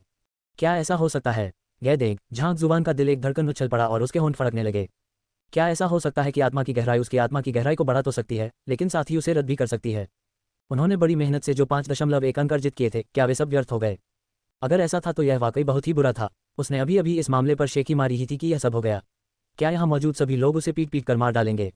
कोई संख्या नहीं। मुझे लगा था कि वह सचमुच 6.0 तक पहुंच जाएगा। लगता है कि वह सिर्फ शेखी बघा रहा था। सचमुच 1 घंटे में 5.1 से 6.0 तक पहुंचना कैसे संभव हो सकता है? झांग जुबान न केवल हैरान रह गई बल्कि भीड़ भी असमंजस में पड़ गई। क्या आपने अभी अभी पूरे भरोसे के साथ यह घोषणा नहीं की थी कि आपने 2 स्टार परीक्षा की सभी शर्तें पूरी कर ली हैं? फिर आपकी परीक्षा में ऐसा कुछ भी क्यों नहीं दिख रहा है? तुम अभिनय करना बखूबी जानते हो। ये सोचकर दुख होता है कि मैंने सचमुच तुम्हारी बात पर विश्वास कर लिया था। लगता है हम इस बारे में कुछ ज्यादा ही सोच रहे हैं। आत्मा की गहराई धीरे धीरे विकसित करनी पड़ती है, यह मनमर्जी से कैसे बढ़ सकती है? भीड़ से आवाजें सुनाई दी। झांग जुबान का जोंगशी स्तर तक पहुंचना उसकी मजबूत नींव का नतीजा हो सकता है, लेकिन आत्मा की गहराई अलग थी। पिछली परीक्षा में स्पष्ट रूप से 5.1 दिखा था, तो अचानक 6.0 तक कैसे पहुंच गया? ये सोचना ही हास्यास्पद था। चूंकि कोई अंक नहीं है, इसका मतलब ये भी है कि आपकी आत्मा की गहराई अभी तक 6.0 तक नहीं पहुंची है। इसलिए आप परीक्षा देने के योग्य नहीं हैं। एल्दजू, अब और देरी करने की कोई जरूरत नहीं है। चलिए शुरू करते हैं। ये देखकर कि दूसरे पक्ष की आत्मा की गहराई 6.0 तक नहीं पहुंची है, मोहंगई ने राहत की सांस ली और धीरे धीरे उसने अपना आत्मविश्वास वापस पा लिया। अभिनय जारी रखें। इस बार तो तुमने ही गड़बड़ कर दी, है ना? क्योंकि आपकी आत्मिक गहराई निर्धारित आवश्यकता को पूरा नहीं करती, इसलिए आप परीक्षा देने के योग्य नहीं हैं। क्या आप मेरी बराबरी करना चाहते हैं और अधिक मेहनत करें? और झांग जुबान के अंतर्दृष्टि पत्थर को देखकर और उस पर अंकों की कमी को देखकर एल्दजू ने अपना सिर हिलाया। जैसे ही वह कुछ बोलने ही वाले थे, पवेलियन मास्टर जियांग गंभीर चेहरे के साथ उनके पास आ गए। एक पल रुकिए, क्या गलत? एल्दजू अचंभित रह गए। उन्होंने मंडप के स्वामी के चेहरे पर ऐसा भाव पहली बार देखा था। भीड़ ने भी अपनी निगाहें उनकी ओर घुमा लीं। पवेलियन मास्टर जियांग ने कोई जवाब नहीं दिया। इसके बजाय वह झांग जुबान के पास गए और उनका स्टोन ऑफ इनसाइट उठा लिया। जैसे ही उसकी उंगलियां स्टोन ऑफ इनसाइट के संपर्क में आईं, कचा एक तीखी आवाज के साथ ही स्टोन ऑफ इनसाइट चूर चूर हो गया। यह सब लोग स्तब्ध रह गए। जैद की तरह ही अंतर्दृष्टि का पत्थर अतुलनीय रूप से लचीला था। पवेलियन मास्टर जियांग ने अपनी उंगलियों पर कोई बल भी नहीं लगाया तो ये कैसे टूट सकता था? जैसा मैंने अनुमान लगाया था। जैसे किसी बात की पुष्टि हो गई हो, पवेलियन मास्टर जियांग ने अपना सिर हिलाया और उनकी आंखों में एक तेज चमक दिखाई दी। पवेलियन मास्टर, आखिर चल क्या रहा है? एल्दजू ने पूछा। भीड़ ने भी चिंता से उनकी ओर देखा। जब तक किसी के पास अंतर्दृष्टि की अवस्था होती है, शांत जल के हृदय की अवस्था में रहते हुए अंतर्दृष्टि के पत्थर को पकड़ने पर उस पर संख्याएं दिखाई देनी चाहिए। आप सभी ने स्वयं झांगशी की आत्मा की गहराई को 5.1 तक पहुंचते हुए देखा है, तो क्या आप सभी को यह अजीब नहीं लगता कि इस बार कोई परिणाम नहीं मिला? पवेलियन मास्टर जियांग ने पूछा। भीड़ ने सहमति में सिर हिलाया। ये बात बिल्कुल सही थी। जब तक किसी व्यक्ति में अंतर्दृष्टि की अवस्था होती है, तब तक अंतर्दृष्टि के पत्थर पर अंक अंकित होने चाहिए। भला वह पूरी तरह खाली कैसे हो सकता है? अंतर्दृष्टि के पत्थर द्वारा परिणाम प्रदर्शित न होने की केवल 2 ही संभावनाएं हैं। पहली, व्यक्ति के पास अंतर्दृष्टि की अवस्था नहीं है। दूसरी, व्यक्ति की आत्मा की गहराई उस सीमा से अधिक हो गई है जिसे अंतर्दृष्टि का पत्थर सहन कर सकता है। इसलिए ऐसा नहीं है कि परिणाम नहीं है, बल्कि यह उसे प्रदर्शित करने में असमर्थ है। मंडप के स्वामी जियांग ने धीरे धीरे समझाया। क्या इसने उस सीमा को पार कर लिया जिसे अंतर्दृष्टि का पत्थर सहन कर सकता था? अध्याय 315, आत्मा की गहराई 10.1, स्वर्ग के पथ का पुस्तकालय। हम जिस अंतर्दृष्टि के पत्थर का उपयोग करते हैं उसे निम्न अंतर्दृष्टि का पत्थर कहा जाता है, और यह केवल 9.0 या उससे कम स्तर की आत्मा की गहराई का पता लगा सकता है। कहने का तात्पर्य यह है कि हम केवल 3 सितारा गुरु शिक्षक के स्तर से नीचे के व्यक्ति की आत्मा की गहराई की जांच कर सकते हैं। एक बार जब यह उस स्तर से अधिक हो जाता है, तो अंतर्दृष्टि का पत्थर टूट जाएगा। पवेलियन मास्टर जियांग ने फर्श पर पड़े पाउडर की ओर इशारा करते हुए सिर हिलाया। अन्यथा अंतर्दृष्टि के पत्थरों की मजबूती को देखते हुए ये संपर्क में आने पर कैसे टूट सकता है? अब जब आपने इसके बारे में बात की है तो ये बात समझ में आती है। सभी लोग एक बार फिर स्तब्ध रह गए। कीमती जेड पत्थर होने के कारण अंतर्दृष्टि का पत्थर अत्यंत कठोर था। तलवार से भी उस पर निशान पड़ना मुश्किल था। फिर भी स्पर्श होते ही वह चूर चूर हो गया। ये स्थिति वाकई विचित्र थी। पवेलियन मास्टर का मतलब यह है कि झांगशी की आत्मा की गहराई संभवतः 9.0 से ऊपर है। दूसरे पक्ष के शब्दों का सार समझते हुए एल्दरजू ने कांपते स्वर में कहा, 9.0 का क्या मतलब था? ये तो एक 3 स्टार मास्टर टीचर के स्तर का था। 20 साल से भी कम उम्र के एक लड़के ने ऐसा मुकाम हासिल कर लिया था। ये शब्द सुनते ही सभी लोग इस स्थिति के पीछे छिपे अर्थ को तुरंत समझ गए। सभी लोग अचंभित रह गए। अरे बाप रे, अभी कुछ ही पल पहले आपकी परीक्षा में 5.1 का स्तर प्राप्त हुआ था और 6.0 तक पहुंचना तो वाकई चौंकाने वाली बात होगी। लेकिन पवेलियन मास्टर जियान के शब्दों से तो यही लगता है कि यह स्तर यहीं तक सीमित नहीं था। ये जांचना आसान है कि यह अनुमान सही है या नहीं। मेरे पास अंतर्दृष्टि का एक मध्यवर्ती पत्थर है, परीक्षण करने पर हमें उत्तर पता चल जाएगा। गंभीर भाव से पवेलियन मास्टर जियांग ने अपनी कलाई झटक दी और उनके हाथ में एक जेड पत्थर प्रकट हो गया। एल्दरजू ने अभी अभी जिस अंतर्दृष्टि के पत्थर को देखा था उससे यह पत्थर कहीं अधिक चमकदार और आकर्षक लग रहा था। इसकी सतह पर बनी रेखाएं कहीं अधिक सघन थीं और कम साधना वाले लोग इसे मात्र एक नज़र देखने मात्र से ही चक्कर का शिकार हो सकते थे। अंतर्दृष्टि का मध्यवर्ती पत्थर, उनमें से प्रत्येक अतुलनीय रूप से मूल्यवान था। पूरे त्यानवु साम्राज्य के मास्टर टीचर पवेलियन में इसकी केवल एक ही प्रति थी। वरिष्ठ झांग, मुझे आपसे इसका परीक्षण करवाने के लिए अनुरोध करना पड़ेगा। पवेलियन मास्टर जियांग ने अंतर्दृष्टि का पत्थर सौंप दिया। साधना की तकनीक का ज्ञान प्राप्त होने के बाद उन्होंने झांग जुवान को यांगशी का शिष्य मान लिया था, इसलिए उन्होंने उसे वरिष्ठ कहना शुरू कर दिया। मास्टर टीचर पवेलियन का प्रमुख एक ऐसा व्यक्ति था जो राज्य के सम्राट को भी दरकिनार कर सकता था। अगर कोई और होता तो उसे अपने बेटे से भी छोटे व्यक्ति को वरिष्ठ कहना कितना कष्टदायी लगता। हालांकि यांगशी की असाधारण क्षमताओं को व्यक्तिगत रूप से देखने के बाद और गुरु शिक्षकों के बीच प्रचलित इस कहावत के साथ कि उम्र के बजाय क्षमता ही वरिष्ठता निर्धारित करती है, उन्हें झांग जुवान को एक बार वरिष्ठ संबोधित करने के बाद उन्हें वरिष्ठ कहकर संबोधित करने में उतना असहज महसूस नहीं हुआ। और झांग जुवान ने अंतर्दृष्टि का पत्थर उठाया और उसे अपने हाथ में थाम लिया। इसके बाद वह एक बार फिर शांत जल के हृदय में प्रवेश करने लगा। विंग, हल्की सी भिनभिनाहट सुनकर झांग जुवान ने नीचे की ओर देखा। अंतर्दृष्टि के मध्यवर्ती पत्थर से एक तेज रोशनी निकली जिससे आसपास का वातावरण जगमगा उठा। धीरे धीरे अंकों की एक पंक्ति प्रकट होने लगी। उस पर लिखे आंकड़े देखकर सब लोग दंग रह गए। एक क्षण के लिए पूरा मास्टर टीचर पवेलियन सन्नाटे में छा गया। फिर हंगामा मच गया। तुम 10.1, उनकी आत्मा की गहराई 10.1 है। उन्हें लगा था कि दूसरा पक्ष शेखी बघार रहा है, लेकिन ये सोचकर हैरानी हुई कि ये 10.1 तक पहुंच गया। 3.0 के स्कोर पर कोई व्यक्ति एक स्टार मास्टर टीचर परीक्षा के लिए योग्य हो जाता था। 6.0 के स्कोर पर कोई व्यक्ति 2 स्टार परीक्षा दे सकता था। 10.1 के स्कोर पर यह 3 स्टार परीक्षा देने के लिए पर्याप्त से भी अधिक था। क्या अभी तापमान 5.1 नहीं था? क्यों? मोहनगई की आंखों में आंसू आ गए थे। उसे ऐसा लगा मानो दूसरा पक्ष उसे शर्मिंदा करने के लिए ही यहाँ आया हो। इस तथ्य को एक तरफ रखते हुए कि दूसरे पक्ष ने उसके सारे रिकॉर्ड तोड़ दिए, उससे भी महत्वपूर्ण बात यह है कि उसने उसके हर संदेह को गलत साबित कर दिया। जब उसने कहा कि उसके सहायक व्यवसाय आवश्यकता के अनुरूप नहीं है, तो दूसरे पक्ष ने अपने प्रतीक चिन्ह निकाल लिए। जब उसने कहा कि दूसरा पक्ष अभी तक जोंगशी स्तर तक नहीं पहुंचा है, तो उसने तुरंत ही सफलता प्राप्त कर ली। और सबसे बुरी बात यह है कि जब उसने कहा कि उसकी आत्मगहनता अपर्याप्त है, तो उसने उसे ऐसी आत्मगहनता दिखाई जो उसे तृतीय सितारा गुरु शिक्षक परीक्षा उत्तीर्ण करने के लिए भी पर्याप्त थी। क्या आप ईमानदारी से नहीं खेल सकते थे? अगर जमीन में कोई बिल होता तो वह तुरंत उसमें कूद जाता। उसे अब जीने की बिल्कुल भी इच्छा नहीं थी। लू शुन को अपने गले में एक मीठी सी अनुभूति भी हुई और वह लगभग मुंह भर ताज़ा खून उगलने ही वाला था।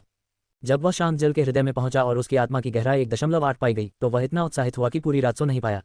उसने सोचा था कि वह एक प्रतिभाशाली व्यक्ति है और वह विशाल संसार में स्वतंत्र रूप से घूम सकता है। हालांकि जब उसने झांगशी की आत्मा की गहराई देखी तो उसे एहसास हुआ कि उसकी थोड़ी सी आत्मा की गहराई का कोई महत्व नहीं था। उसने मोहनगई की ओर मुड़कर सहानुभूति में अपना सिर हिलाया। इस नंबर 1 जीनियस को इतने आघात लगे हैं कि अगर वह इस सदमे से उबर पाए तो ये बहुत बड़ी बात होगी। झांग लाओशी, बस करो तुम। मोहनगई जैसे शक्तिशाली व्यक्ति को भी तुम्हारी वजह से ऐसी स्थिति में पहुंचना पड़ा था। ये जानते हुए कि उनके और झांग लाओशी के बीच का अंतर अपूरणीय था, लू शुन ने बाद वाले के साथ तुलना करने के सभी विचारों को त्याग दिया। 10.1 तक पहुंच गया। झांग जुबान भी एक पल के लिए आश्चर्यचकित रह गई, फिर सहमति में सिर हिलाया। ऐसा प्रतीत हुआ कि उस सुनहरे पृष्ठ ने उसकी पहले से संचित आत्मिक गहराई को रद्द नहीं किया, बल्कि ये पहले की तरह ही प्रभावशाली साबित हुआ और उसकी आत्मिक गहराई में एक बार फिर 5.0 की वृद्धि कर दी। उद्धरण चिन्ह ... उद्धरण चिन्ह। शुरू में तो सभी लोग इस स्थिति से पहले ही निराश थे, लेकिन झांग जुबान के चेहरे पर समझदारी का भाव देखकर वे एक बार फिर खुशी से झूम उठे।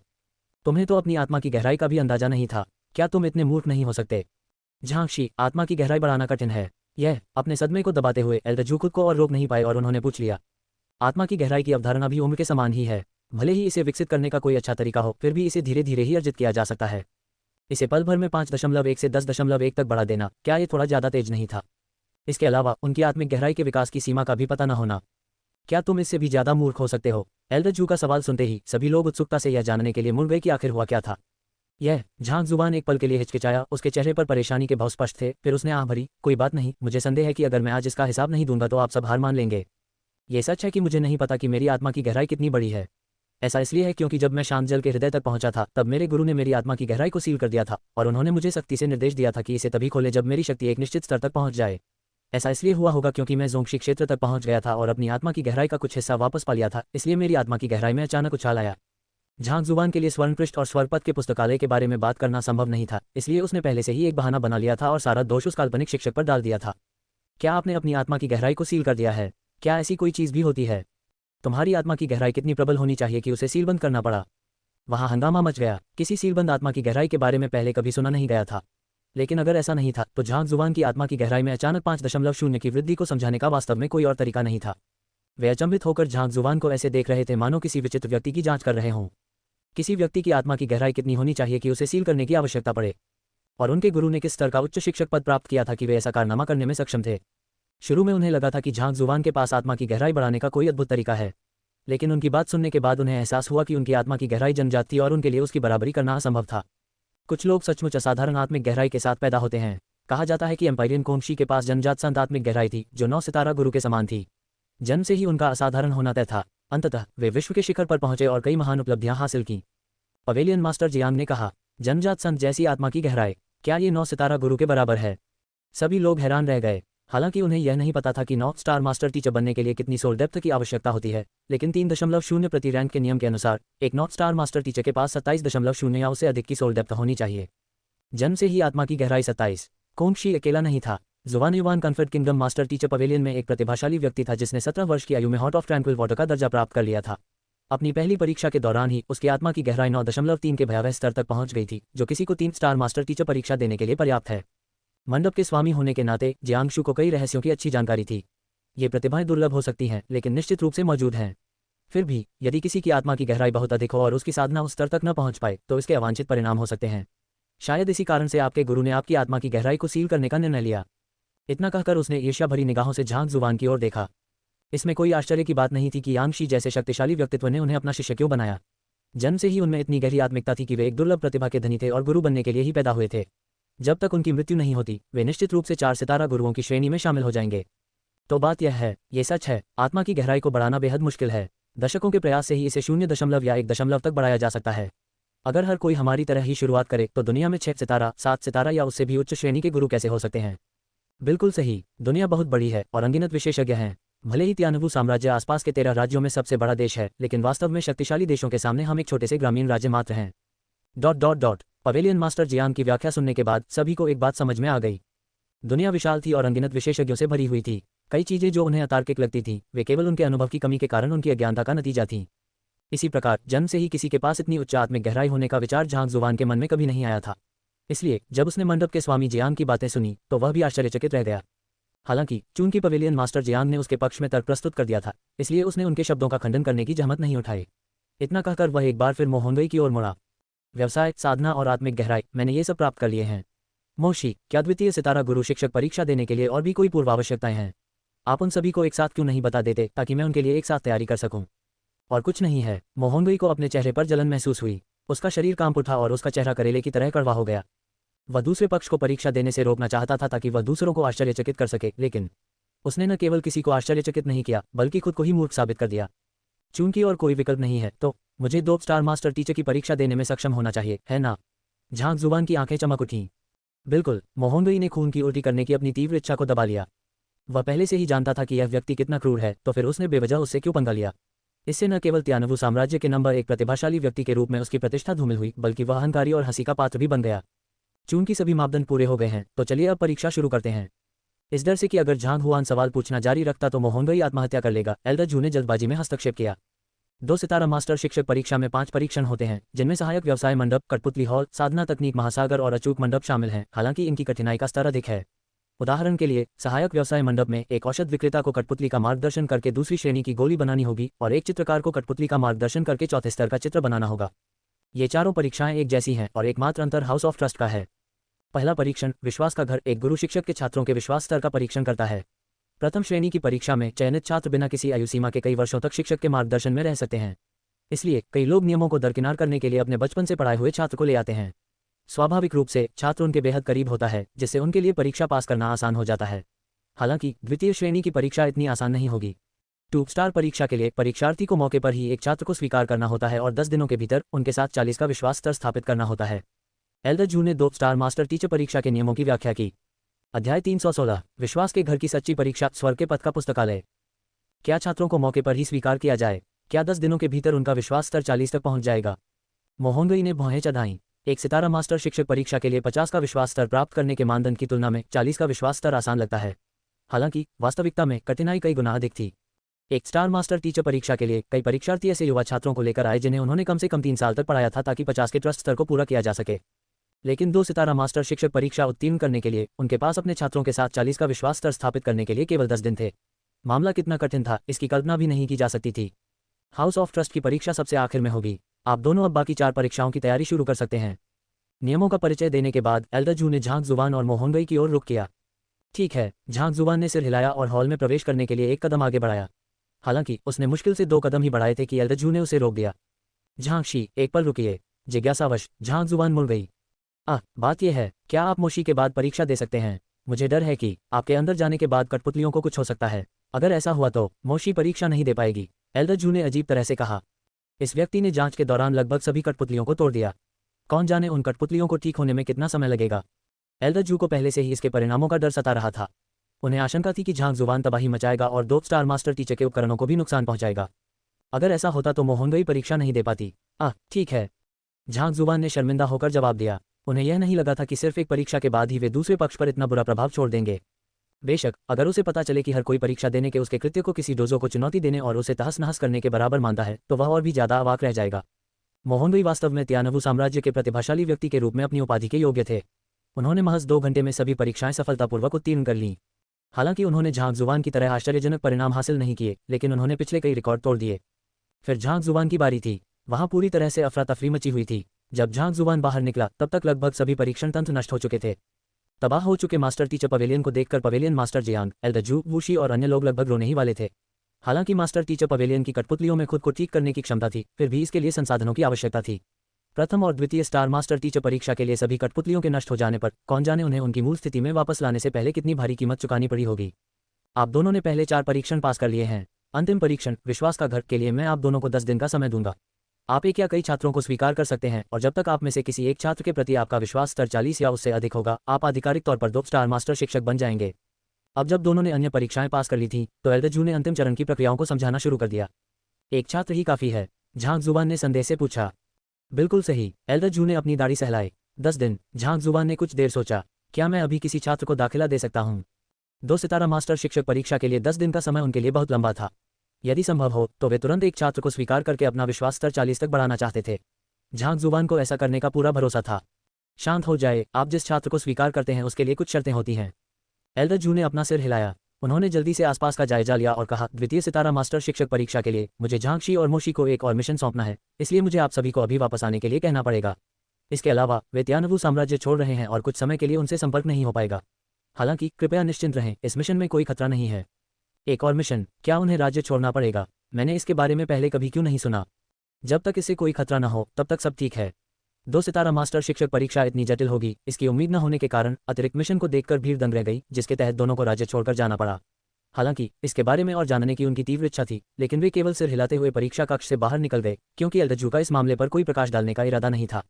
झाओया और अन्य लोगों ने भी झांक जुबान की ओर एक नजर डाली और फिर बाहर चले गए। जल्द ही कमरे में केवल झांक जुबान, मोहनगई और 3 2 स्टार मास्टर शिक्षक ही रह गए। ठीक है एल्डर जू, अब आपको उन्हें इसके बारे में बता देना चाहिए।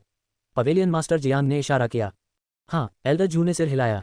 झांक जुबान और मोहनगई की ओर मुड़ते हुए उन्होंने कहा, दरअसल मैंने अभी अभी दूसरों को जो बताया कि आपको एक मिशन पूरा करने के लिए शहर से बाहर जाना होगा, वह झूठ है। ऐसा इसलिए है ताकि आप दोनों बिना किसी अनावश्यक परेशानी के हाउस ऑफ ट्रस्ट की परीक्षा पास कर सकें। परिस्थिति से असमंजस में पड़कर झांक जुबान और मोहनगई ने एक दूसरे की ओर देखा। जैसा कि मैंने पहले बताया था, हाउस ऑफ ट्रस्ट टेस्ट के लिए आपको नए छात्रों को स्वीकार करना होगा और उनके साथ 40 का ट्रस्ट लेवल स्थापित करना होगा। हालांकि आप दोनों इस टेस्ट को पूरा करने के लिए अपनी वर्तमान पहचान का उपयोग नहीं कर सकते, अन्यथा निश्चित रूप से अनगिनत लोग आपके मार्गदर्शन में आने के इच्छुक होंगे और आपके लिए भी आवश्यक ट्रस्ट लेवल तक पहुंचना मुश्किल नहीं होगा। एल्डर जू ने कहा। यह दोनों ने सिर हिलाया। भले ही वे इसे स्वीकार नहीं करना चाहते थे, लेकिन दूसरे पक्ष ने जो कहा वह सच था। 2 सितारा मास्टर शिक्षक परीक्षा की पिछली 4 परीक्षाएं उत्तीर्ण कर लेने के बाद वे वर्तमान में संभावित 2 सितारा मास्टर शिक्षक थे। यदि वे अब छात्रों को पढ़ाना शुरू कर दें तो निश्चित रूप से अनगिनत लोग उनके पास आकर उनके छात्र बनने की विनती करेंगे। तब उनके लिए अपने नए छात्रों में 40 का विश्वास स्तर स्थापित करना बेहद आसान हो जाएगा। अगर हम अपनी मौजूदा पहचान का इस्तेमाल नहीं कर सकते तो? मोहनगई ने संदेह से पूछा। ऐसा प्रतीत होता था कि वह भी द्वितीय सितारा मास्टर शिक्षक परीक्षा के नियमों से भली भांति परिचित नहीं था। मास्टर टीचर पवेलियन आपको दो नई पहचानें प्रदान करेगा और आपके रूप रंग में बदलाव करके आपको त्यानवु अकादमी में साधारण शिक्षकों के रूप में भेजेगा। 10 दिनों के भीतर आप दोनों को अपनी नई पहचान का उपयोग करके छात्रों को भर्ती करना होगा और परीक्षा उत्तीर्ण करने के लिए उनका विश्वास स्तर 40 तक बढ़ाना होगा। इस अवधि के दौरान आप दोनों को अपनी पहचान किसी को नहीं बतानी है और न ही किसी से संपर्क करना है, अन्यथा इसे असफल माना जाएगा। एल्डर जू ने सख्ती से कहा, क्या हम अपनी पहचान छिपाकर साधारण शिक्षक बन जाएं? हमें अपनी पहचान उजागर नहीं करनी है और न ही किसी से संपर्क करना है। झांग जुबान और मोहनई अचंभित रह गए। उन्हें उम्मीद नहीं थी कि dope star master teacher house of trust का टेस्ट इतना विचित्र होगा, लेकिन कुछ सोचने के बाद ये बात समझ में आ गई। एक कुशल शिक्षक की पहचान अपने आप में ही भरोसे को बहुत बढ़ाती है। अगर वे छात्रों को उनकी मौजूदा पहचान के आधार पर स्वीकार कर लें तो उनके लिए परीक्षा पास करना ज़्यादा मुश्किल नहीं होगा। मोहनई के लिए तो ये बात और भी ज़्यादा सच थी। राज्य के सबसे प्रतिभाशाली व्यक्ति होने के नाते उनके कई समर्थक जरूर होंगे। उनके लिए ऐसे कुछ लोगों को ढूंढना बहुत आसान होगा जिनका उन पर भरोसा 40 के स्तर का हो। हालांकि अगर वे इस काम के लिए कोई और पहचान अपना लेते तो ये बिल्कुल अलग कहानी होती। यदि वे बिल्कुल शुरुआत से शुरू करके भी अपने छात्रों का विश्वास 40 तक बढ़ाने में सक्षम हो तो ये साबित होगा कि उनमें वास्तव में शिक्षण के प्रति असाधारण योग्यता है और वे डोप स्टार मास्टर शिक्षक के पद के योग्य हैं। मैंने जानबूझकर दूसरों से कहा कि आपको एक मिशन पूरा करने के लिए शहर छोड़ना होगा ताकि अगर अकादमी में 2 नए शिक्षक भी आ जाएं तो किसी को शक न हो। एल्डर जू ने मुस्कुराते हुए समझाया। दोनों को तुरंत ही इस बात का एहसास हो गया। एल्डर जू की घोषणा के बाद संभवतः जल्द ही पूरी राजधानी को पता चल जाएगा कि उन्हें एक मिशन पूरा करने के लिए शहर छोड़ना होगा। ऐसे में त्यानवु अकादमी में प्रवेश करते समय उनकी नई पहचान पर शायद ही कोई संदेह होगा। यदि किसी को भी उनकी नई पहचान पर कोई संदेह नहीं है तो स्वाभाविक रूप से उनकी पिछली पहचान पूरी तरह से बेकार हो जाएगी। ये बिल्कुल नए सिरे से शुरुआत करने जैसा ही होगा। ठीक है, मास्टर टीचर पवेलियन ने आपकी नई पहचान तैयार कर ली है और ये नई पहचान शहर में किसी भी पहचान जांच में मान्य होंगी। कल सुबह कुछ शिक्षकों के जाने के बाद त्यानवु अकादमी अपनी टीम में नए सदस्यों को शामिल करने के लिए सार्वजनिक भर्ती करेगी। आप दोनों को भर्ती में शामिल होना है। बस ध्यान रखें, प्रधानाचार्य सहित अकादमी के किसी भी कर्मचारी को आपकी असली पहचान नहीं पता है, इसलिए आप दोनों को केवल अपने दम पर ही काम करना होगा। 10 दिनों के बाद आप अपने नए स्वीकृत छात्रों को यहाँ लाएंगे। जैसे ही उनका विश्वास स्तर 40 तक पहुंच जाएगा आपको परीक्षा उत्तीर्ण मान लिया जाएगा और हम आपको तुरंत डोप स्टार मास्टर टीचर का प्रतीक चिन्ह प्रदान करेंगे। डोप स्टार मास्टर टीचर परीक्षा के लिए कोई प्रश्नोत्तर सत्र नहीं होगा। एल्डर जू ने 2 किताबें आगे बढ़ाते हुए कहा। एक किताब उठाते हुए झांग जुबान ने उसे पलटना शुरू कर दिया। लियू चेंग त्यानवु साम्राज्य के क्वानहाई शहर में शिक्षक परीक्षा उत्तीर्ण करने वाला एक साधारण शिक्षक है। 24 वर्ष का, टोनगक्सुआन स्तर की प्राथमिक साधना प्राप्त, उसने क्वानहाई शहर में 1 वर्ष तक कार्यवाहक शिक्षक के रूप में सेवा की। जिस व्यक्ति का रूप धारण करके उसे अपना जीवन व्यतीत करना था उसकी जन्म से लेकर वर्तमान तक की सारी जानकारी उस पुस्तक में लिखी हुई थी। जिस व्यक्ति का रूप धारण करके वह अपना जीवन व्यतीत कर रहा था उसे न तो विलक्षण प्रतिभा वाला कहा जा सकता था और न ही वह साधारण था।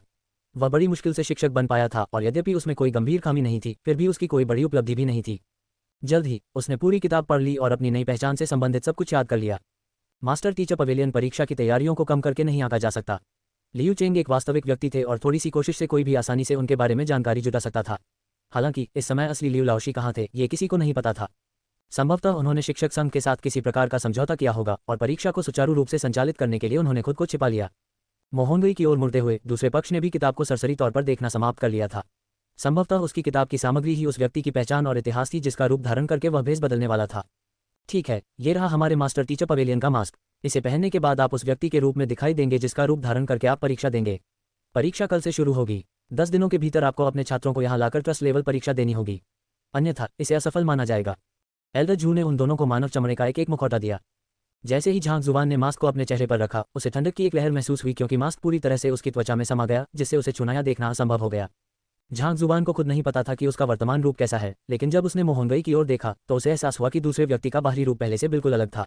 ऐसा लग रहा था मानो वह कोई और ही इंसान हो, यहाँ तक कि उसकी आभा भी बदल गई थी। मास्टर टीचर पवेलियन से मिली किसी वस्तु से जैसी उम्मीद थी वह वाकई बहुत विशाल थी। आज आप दोनों के पास आवश्यक तैयारियां करने के लिए अभी भी कुछ समय बचा है। आप इस समय का उपयोग अपनी तरफ से अधूरे कामों को पूरा करने के लिए कर सकते हैं। हालांकि आपको किसी को भी यह नहीं बताना है कि आप कहाँ जा रहे हैं और आप किसका वेश धारण कर रहे हैं। इसके बाद एल्डर जू ने उन्हें एक बार फिर याद दिलाया। दोनों ने सिर हिलाया। वे अपने मास्टर टीचर पवेलियन के लिए 2 संभावित डोप स्टार मास्टर शिक्षक थे और स्वाभाविक रूप से एल्डर जू को उम्मीद थी कि उनकी लापरवाही के कारण उन्हें योग्य घोषित नहीं किया जाएगा। झांग जुबान को इस परीक्षा की आवश्यकताओं पर कोई आपत्ति नहीं थी, बल्कि वह रोमांचित महसूस कर रहा था। संयोगवश उनकी मूल योजना त्यानवु साम्राज्य जाकर कुछ छात्रों को स्वीकार करने और उनकी कृतज्ञता अर्जित करके स्वर्णिम पृष्ठ बनाने की थी। एक तरह से ये परीक्षा संयोगवश उनके लक्ष्यों के अनुरूप हो गई। एल्डर जू, मैं गुरुओं से संबंधित कुछ पुस्तकें पढ़ना चाहता हूँ। क्या मैं जान सकता हूँ कि वे कहाँ उपलब्ध हैं? त्यानवु साम्राज्य जाने से पहले वह मास्टर टीचर पवेलियन के पुस्तकालय में जाकर एम्पायरियन कोंगशी के बारे में जानकारी और साथ ही फाइट आर्ट दान जोंगशी क्षेत्र की साधना तकनीक की नियमावली खोजना चाहता था। इससे पहले रेड लोड सिटी में उन्होंने जोंगशी स्तर के कई गुप्त ग्रंथों का संग्रह कर लिया था। अब उन्हें साधना शुरू करने से पहले स्वरपद दिव्य कला का निर्माण करने के लिए केवल कुछ 100 और ग्रंथों की आवश्यकता थी। किसी भी सूरत में उसके पास 10 दिन का समय था। अगर उसे पर्याप्त साधना तकनीक की नियमावली मिल जाए तो वह इस अवधि का उपयोग जोंगशी स्तर के शिखर तक पहुंचने के लिए कर सकता है। क्या आप किताबें देखना चाहते हैं? पुस्तकालय उधर है, लेकिन आप केवल 1 सितारा मास्टर शिक्षक हैं, इसलिए आपको केवल 1 सितारा पुस्तकालय देखने की अनुमति है। 2 सितारा पुस्तकालय अभी भी आपके लिए वर्जित है। एल्डर जू ने अनायास ही इशारा किया। ठीक है, झांग जुबान ने जवाब दिया। फिर वह मास्टर टीचर पवेलियन की प्रथम सितारा लाइब्रेरी की ओर चलने लगा। अध्याय 317 आदरणीय बाई चान 2 इंचेस 1 स्वर्गपथ का पुस्तकालय। 1 सितारा श्रेणी का पुस्तकालय विशाल था। विभिन्न व्यवसायों से संबंधित इस व्यापक संग्रह में दर्ज सूचनाओं और तकनीकों की विशाल मात्रा अकल्पनीय थी।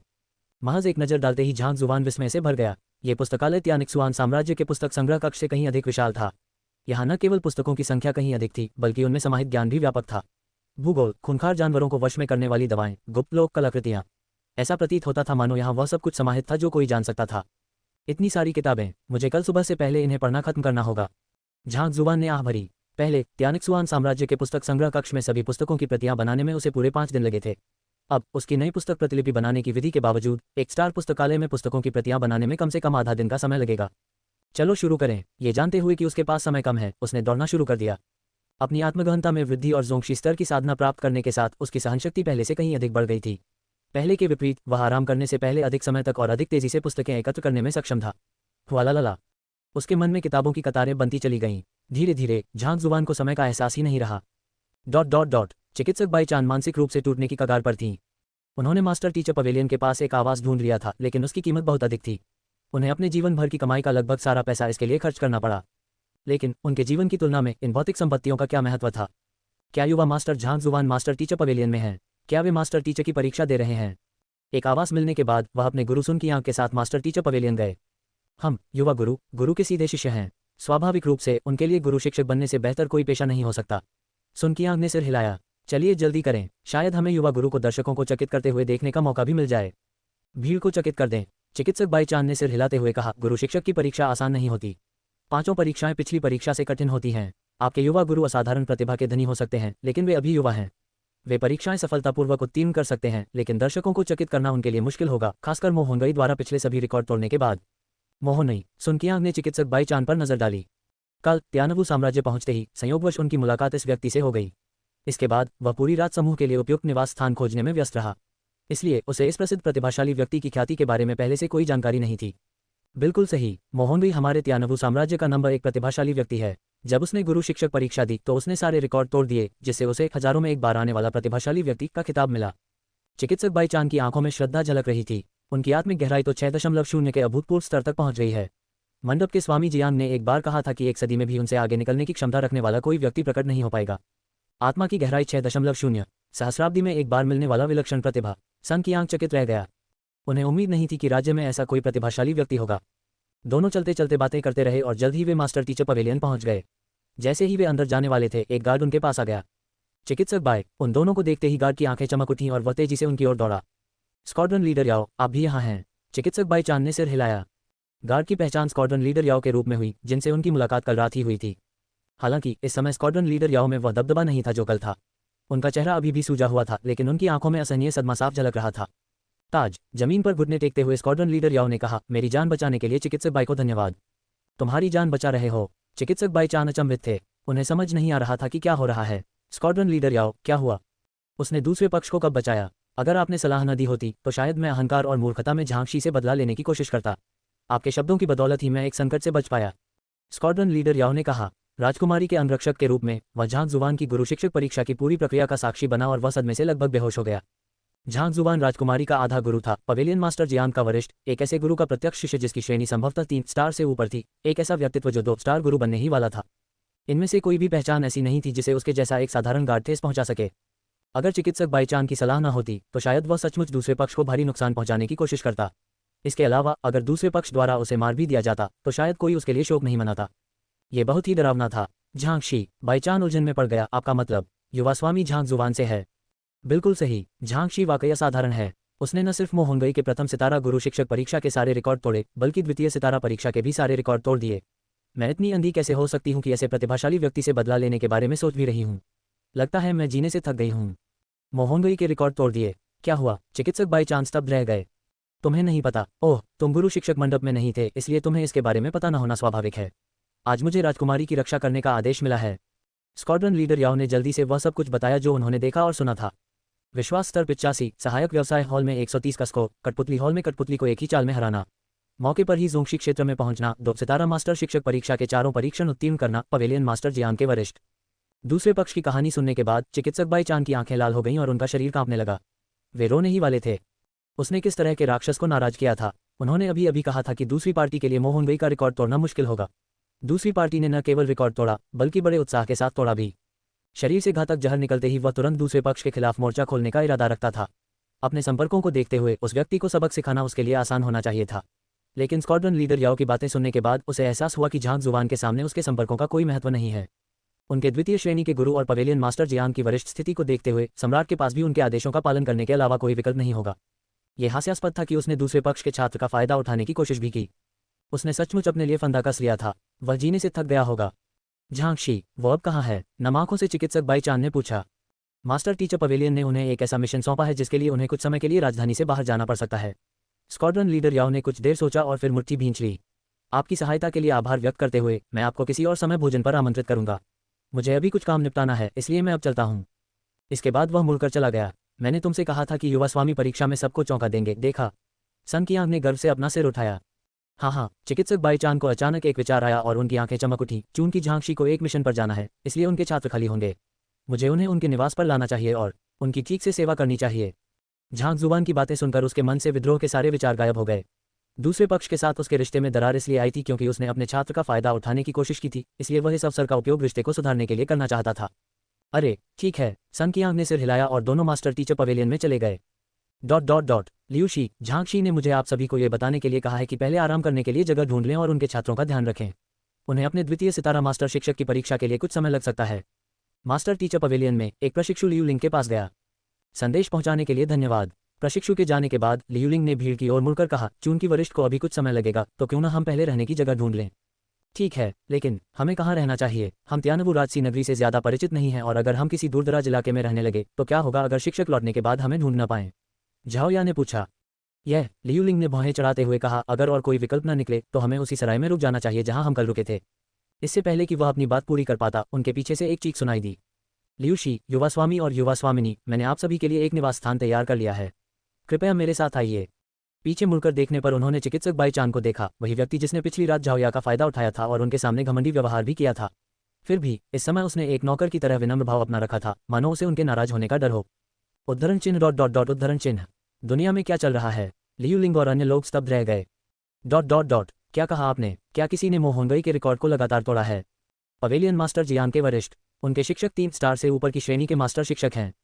क्या आपने 2 स्टार मास्टर टीचर परीक्षा उत्तीर्ण कर ली है?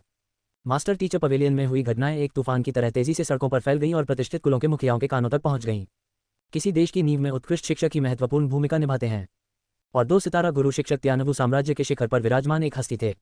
परीक्षा उत्तीर्ण करने और जीनियस मोहनगई के सभी रिकॉर्ड तोड़ने के बाद मास्टर टीचर पवेलियन के लिए भी इस खबर को छिपाना असंभव होगा, भले ही वे ऐसा करना चाहें। क्या हमारे राज्य में सचमुच ऐसा कोई शक्तिशाली व्यक्ति विद्यमान था? हे जनों, एक आदेश भेजो कि इस झांगशी को राजा जुबान की उपाधि प्रदान की जाए। उसे बिना किसी बुलावे के शाही महल में स्वतंत्र रूप से प्रवेश करने की अनुमति दी जाएगी। राजमहल के सबसे ऊंचे सिंहासन पर बैठे एक अधेड़ उम्र के व्यक्ति ने अपने हाथों में मौजूद रिपोर्ट को पढ़ने के बाद घोषणा की। हालांकि अपनी बात पूरी करने से पहले ही उसने जल्दी से अपने हाथ हिलाए। रुको, ये तो कुछ ज्यादा ही भद्दा लग रहा है। किसी को गुरु शिक्षक मंडप पर पहरा देने के लिए भेजो और जैसे ही झांगशी प्रकट हो मुझे सूचित करो। मैं उनसे व्यक्तिगत रूप से मिलना चाहता हूँ। उनका व्यक्तिगत रूप से अभिवादन करें। महाराज, ये। सम्राट के शब्दों से अधिकारी स्तब्ध रह गए। परिस्थिति चाहे जो भी हो, वह प्रथम श्रेणी के राज्य का सम्राट था। 20 वर्ष से भी कम आयु के एक युवक को व्यक्तिगत रूप से सम्मान देना, क्या ये बेवजह का बतंगड़ नहीं था? और कुछ मत कहो, मैंने अपना मन बना लिया है। अधेड़ उम्र के व्यक्ति ने नाक सिकोड़ी। हालांकि झांग जुबान ने अभी तक 2 स्टार मास्टर टीचर की परीक्षा उत्तीर्ण नहीं की थी, लेकिन उसकी क्षमता को देखते हुए उसका 3 स्टार या उससे भी उच्च स्तर तक पहुंचना केवल समय की बात थी। ऐसा व्यक्ति एक शक्तिशाली हस्ती होता, जिसके पास जहां भी वह जाता सर्वोच्च शासन करने की शक्ति होती। इसलिए सम्राट होने के बावजूद उसने उसके प्रति असभ्य होने का साहस नहीं किया। हाँ, भीड़ ने सहमति में केवल सिर हिलाया। ... इतने शानदार नतीजों के साथ वह निश्चित रूप से 2 स्टार मास्टर टीचर परीक्षा पास कर लेगा। मेरे लिए एक शानदार उपहार तैयार करने में मेरी मदद करो। जैसे ही झांगशी प्रकट हो उसे भेज देना। राजधानी के एक आलीशान आवास में रहने वाले एक अधेड़ उम्र के व्यक्ति को भी इस खबर की भनक लग गई और उसने तुरंत निर्देश दिए। कुछ ही सेकंड बाद उसने मेज पर हाथ पटका और कहा, नहीं, मैं खुद उपहार भेज दूंगा। हाँ, उसके सामने खड़े गार्ड ने सिर हिलाया। ठीक है, क्या आपको युवा मालिक मिल गए हैं? अपने निर्देश देने के बाद अधेड़ उम्र के व्यक्ति ने पूछा। पुराने मालिक को सूचना देते हुए हमने बताया कि हमें युवा मालिक मिल गया है। किसी ने उसे नंगा करके शहर के बाहर एक पेड़ पर लटका दिया था। गार्ड एक पल के लिए हिचकिचाया, फिर मुट्ठी बांधकर मामले की जानकारी दी। क्या किसी ने मेरे बेटे को नंगा करके पेड़ पर लटकाने की हिम्मत की? कौन है ये? वो तो मौत को दावत दे रहा है। दृढ़ चेहरे के साथ अधेड़ उम्र के उस व्यक्ति का चेहरा लाल हो गया और ऐसा लग रहा था मानो वह आग की लपटों में गिरने वाला हो। राजधानी के 3 महान कुलों में से एक के मुखिया के बेटे का इस तरह अपमानित होना उस व्यक्ति द्वारा अपने जी कुल की प्रतिष्ठा की अवहेलना करने और उनके अधिकार को चुनौती देने का प्रतीक था। छोटे मालिक ने इसके बारे में कुछ नहीं कहा, इसलिए मुझे नहीं पता। कबीले के मुखिया के अचानक हुए इस प्रचंड प्रकोप से भयभीत होकर पहरेदार ने भयभीत होकर जल्दी से सिर झुकाया। उसे मेरे पास लाओ, अधेड़ उम्र के व्यक्ति ने हाथ हिलाया। हाँ, गार्ड जल्दी से बाहर निकल गया। थोड़ी देर बाद सूजे हुए लाल चेहरे वाला एक युवक अंदर आया। अगर झांक जुबान यहाँ होता तो वह दूसरे पक्ष को जरूर पहचान लेता। वह वही प्रथम श्रेणी का चित्रकार था जिसने उसे चुनौती दी थी, जीमो गोंगजी। हालांकि जीमो का वर्तमान रूप रंग पूरी तरह से बदल चुका था, उसका बेफिक्र और जोशीला अंदाज गायब हो चुका था। लाल सूजन से भरा उसका शरीर केवल पतले कपड़ों से ढका हुआ था। अगर वह कहता कि वह अभी सड़कों पर भीख मांग कर लौटा है तो लोग यकीनन उस पर विश्वास कर लेते। पिताजी, आपको मेरे लिए बदला लेना होगा। अंदर आते ही जीमो गोंगजी के चेहरे से आंसू बहने लगे। जमीन पर घुटने टेककर वह दुख से विलाप करने लगा। निश्चिंत रहो, जिसने भी हमारे जीवंश के अधिकार को चुनौती देने और मेरे बेटे को अपमानित करने की हिम्मत की है, चाहे वह स्वर्ग का देवता ही क्यों न हो, मैं उसके टुकड़े टुकड़े कर दूंगा। अपने बेटे की हालत देखकर अधेड़ उम्र का आदमी गुस्से से दहाड़ा। उसके भीतर से उग्र और शक्तिशाली ऊर्जा का संचार हुआ। पिताजी, मेरे लिए खड़े होने के लिए धन्यवाद। अपने पिता की बातें सुनकर जीमो गोंगजी की आंखें लाल हो गईं। बोलो, वह कौन है जिसने तुम्हें इस हालत में छोड़ा है? मैं अभी अपने आदमियों को भेजकर उसे टुकड़े टुकड़े करवा दूंगा। अपने हाथों को भव्यता से लहराते हुए उस अधेड़ उम्र के व्यक्ति ने 3 महान कुलों में से एक के मुखिया के राजसी स्वभाव का प्रदर्शन किया। ये मेरे ही मातहत हैं। ओह नहीं, ये मास्टरमाइंड नहीं है। मास्टरमाइंड तो वो आदमी है जिसने अभी पेंटर की परीक्षा पास की है। मुझे नहीं पता उसने क्या किया, लेकिन उसने मेरे मातहतों से मुझे धोखा दिलवाया और मुझे पेड़ पर लटका दिया। मैं उसे मरा हुआ देखना चाहता हूँ। जीमो गोंगजी ने गुस्से से चीख मारी। एक चित्रकार, छी, निचले 9 पथों के एक मामूली सदस्य की हिम्मत कैसे हुई हमारे जी कबीले को चुनौती देने की? मैं अभी उनके संग प्रमुख को ढूंढूंगा और उनसे इस आदमी को हमारे हवाले करवाऊंगा। अधेड़ उम्र के उस व्यक्ति की आंखों में क्रोध की चमक थी और वह दबंग अंदाज में पेश आ रहा था। क्या हमारा जी कबीला बहुत लंबे समय से निष्क्रिय रहा है कि लोग हमारे ऊपर चढ़कर हमला कर रहे हैं? अब समय आ गया है कि हम उन्हें अपनी ताकत दिखाएं। सचमुच। पिता की ये बात सुनकर जीमो गोंगजी के शरीर में अचानक गर्म खून का प्रवाह दौड़ गया। उत्साह से उसकी आंखें एक बार फिर लाल हो गईं। जी कबीले ने लंबे समय से सार्वजनिक रूप से कोई गतिविधि नहीं की थी और कई लोग तो इसके अस्तित्व को ही भूल चुके थे। अब उन्हें ये बताने का समय आ गया था कि त्यानवु राजमहल में जी वंश का अभी भी बहुत दबदबा है। चित्रकार संघ चाहे कितना भी शक्तिशाली क्यों न हो, वह निचले 9 पथों का मात्र एक कब्जा था। वे उनका क्या बिगाड़ सकते थे? अच्छा, तो उस व्यक्ति का नाम क्या है जिसने तुम्हें मारा? अधेड़ उम्र के व्यक्ति ने पूछा। पिताजी को बता दूं, उस व्यक्ति का नाम झांक जुबान है। चित्रकारी की परीक्षा पास करने के बावजूद वह खुद को प्रतिभाशाली समझता है। जीमो गोंगजी की आंखें गुस्से से लाल हो गईं। जब मैं उसे पकड़ लूंगा तब देखूंगा कि मौत से भी बदतर पीड़ा कैसी होती है। हालांकि जब वह जोर जोर से चिल्ला रहा था तभी उसे अचानक लगा कि कुछ गड़बड़ है। कमरा एकदम शांत था। पीछे मुड़कर देखा तो उसके पिता, जो कुछ देर पहले तक जोर से चिल्ला रहे थे, अब बड़ी बड़ी आंखों से उसे घूर रहे थे। पिताजी, क्या हुआ? वह असमंजस में था। इससे पहले कि वह अपनी बात पूरी कर पाता, एक विशालकाय पैर उसकी ओर तेजी से बढ़ा। अधेड़ उम्र का आदमी दहाड़ उठा। तुम्हारे दिमाग को क्या हो गया है? तुम निकम्मे बेटे, बाहर जाकर क्यों नहीं मर जाते? पेंग। जीमो गोंगजी कुछ प्रतिक्रिया कर पाते उससे पहले ही उन्हें हवा में उछाल दिया गया। पुरुषों, इस दरिंदे को बांधो। इसे झांकशी के सामने माफी के तौर पर पेश करो। अधेड़ उम्र के व्यक्ति के होंठ कांपने लगे। माफी? जीमो गोंगजी के होंठों के कोने फड़कने लगे। उनकी आंखों के सामने अंधेरा छा गया और खुद को रोक न पाने के कारण वे रोने लगे। क्या तुमने मुझसे बदला लेने का वादा नहीं किया था? क्या तुमने उन्हें जी कबीले की ताकत दिखाने का वादा नहीं किया था? मुझे लात मारने और माफी मांगने का क्या मतलब था? क्या कोई मुझे बता सकता है आखिर चल क्या रहा है? ...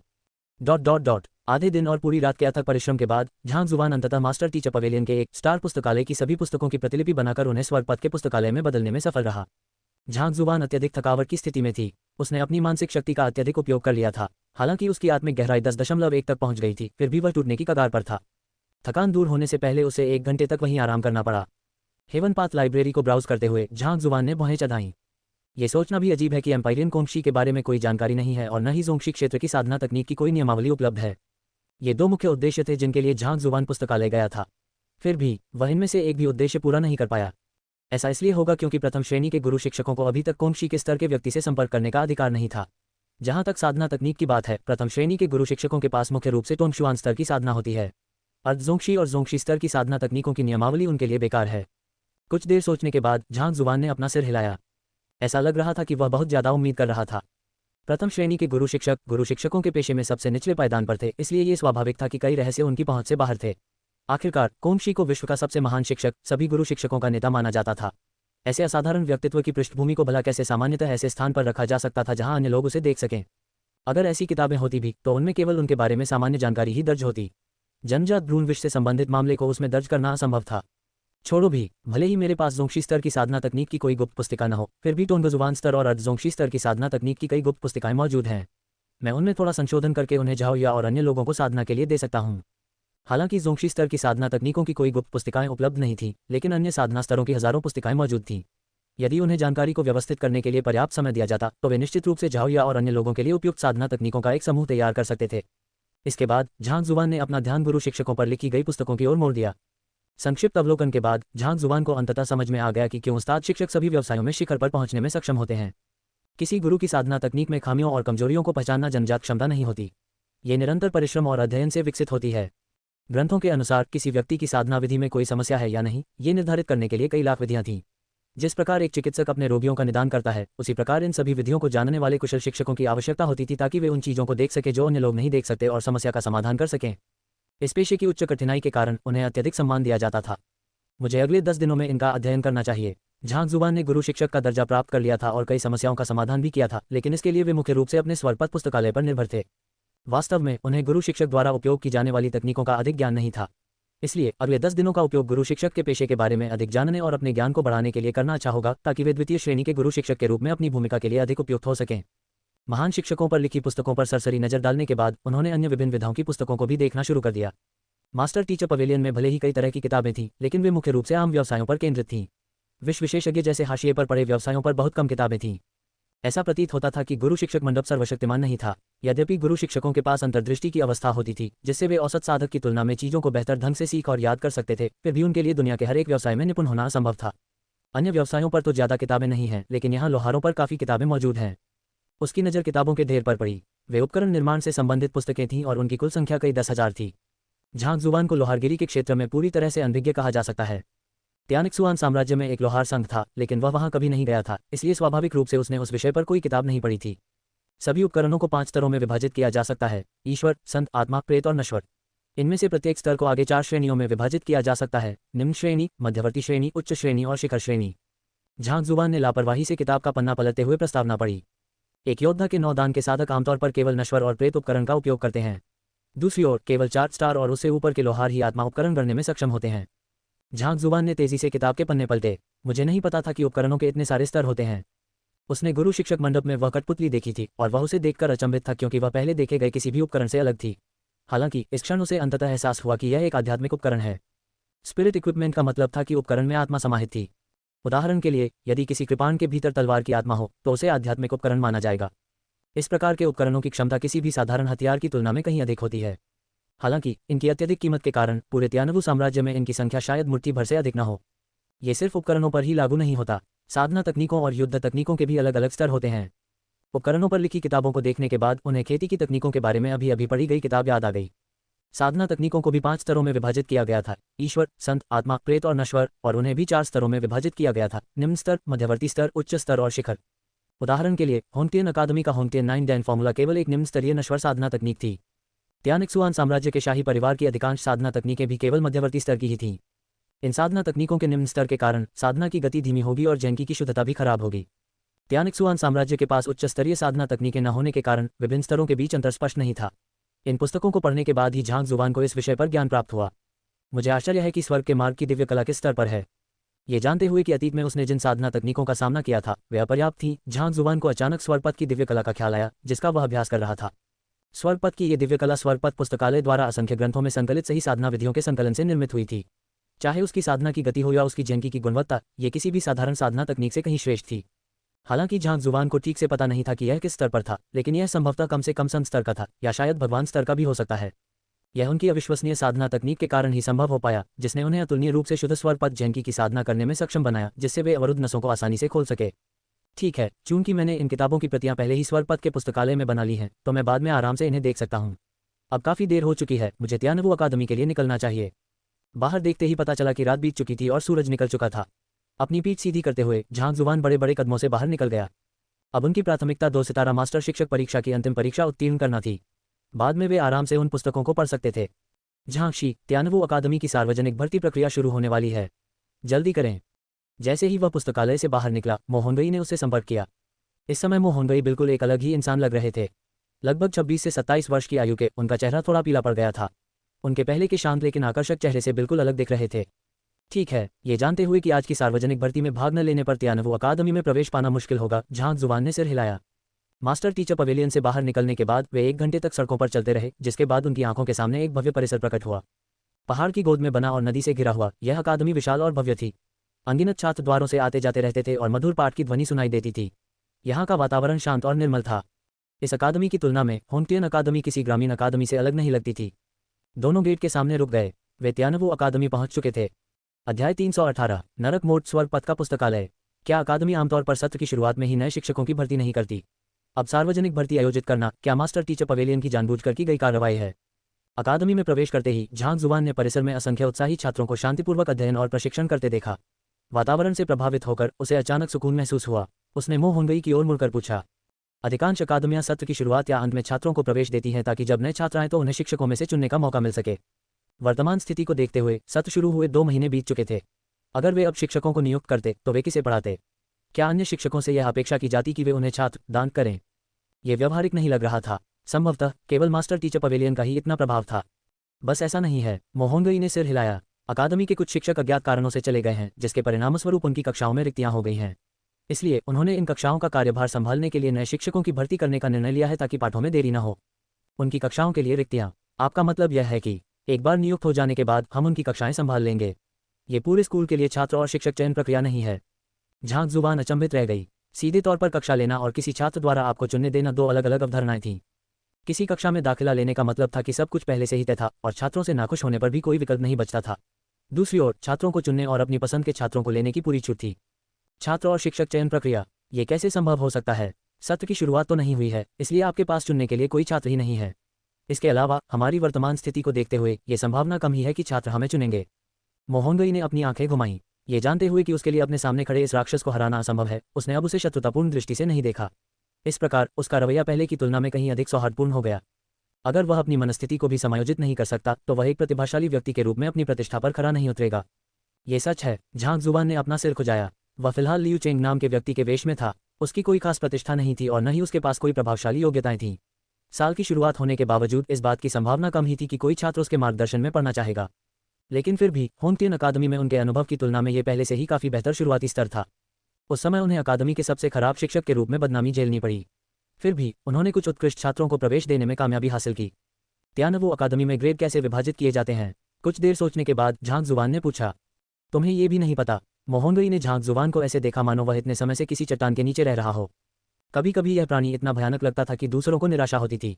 वहीं कभी कभी वह इतना मासूम और पवित्र प्रतीत होता था मानो उसे कुछ भी पता न हो, मानो कोई नवजात शिशु हो। तियानवु अकादमी राज्य की नंबर 1 अकादमी थी।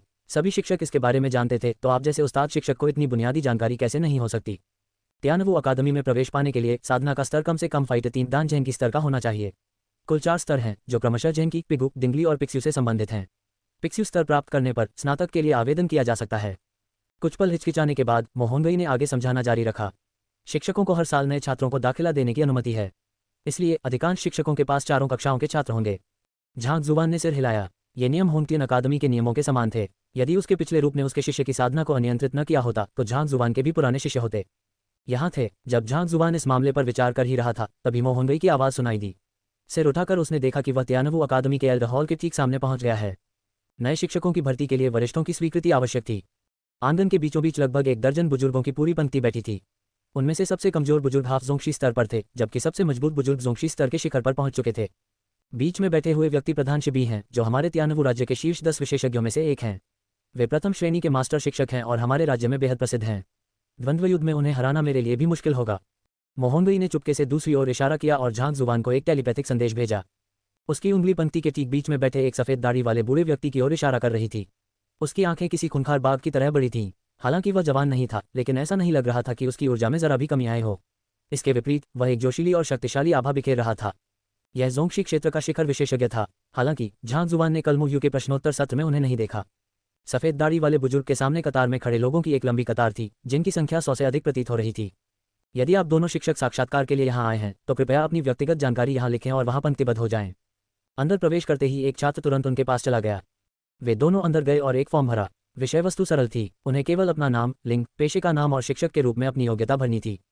उन्होंने कल ही उस व्यक्ति की पृष्ठभूमि याद कर ली थी जिसकी वे नकल कर रहे थे, इसलिए उन्हें फॉर्म भरने में ज़्यादा समय नहीं लगा। क्या मैं पूछ सकता हूं कि क्या यहाँ मौजूद सभी लोग शिक्षक साक्षात्कार के लिए आए हैं? फॉर्म आगे बढ़ाने के बाद झांग जुबान ने कतार में खड़े 100 लोगों की ओर इशारा करते हुए पूछा। बिल्कुल सही, छात्र ने सिर हिलाया। इतने सारे लोग? झांग जुबान आश्चर्यचकित रह गया। तो त्यानवू अकादमी कितने शिक्षकों की भर्ती कर रही है?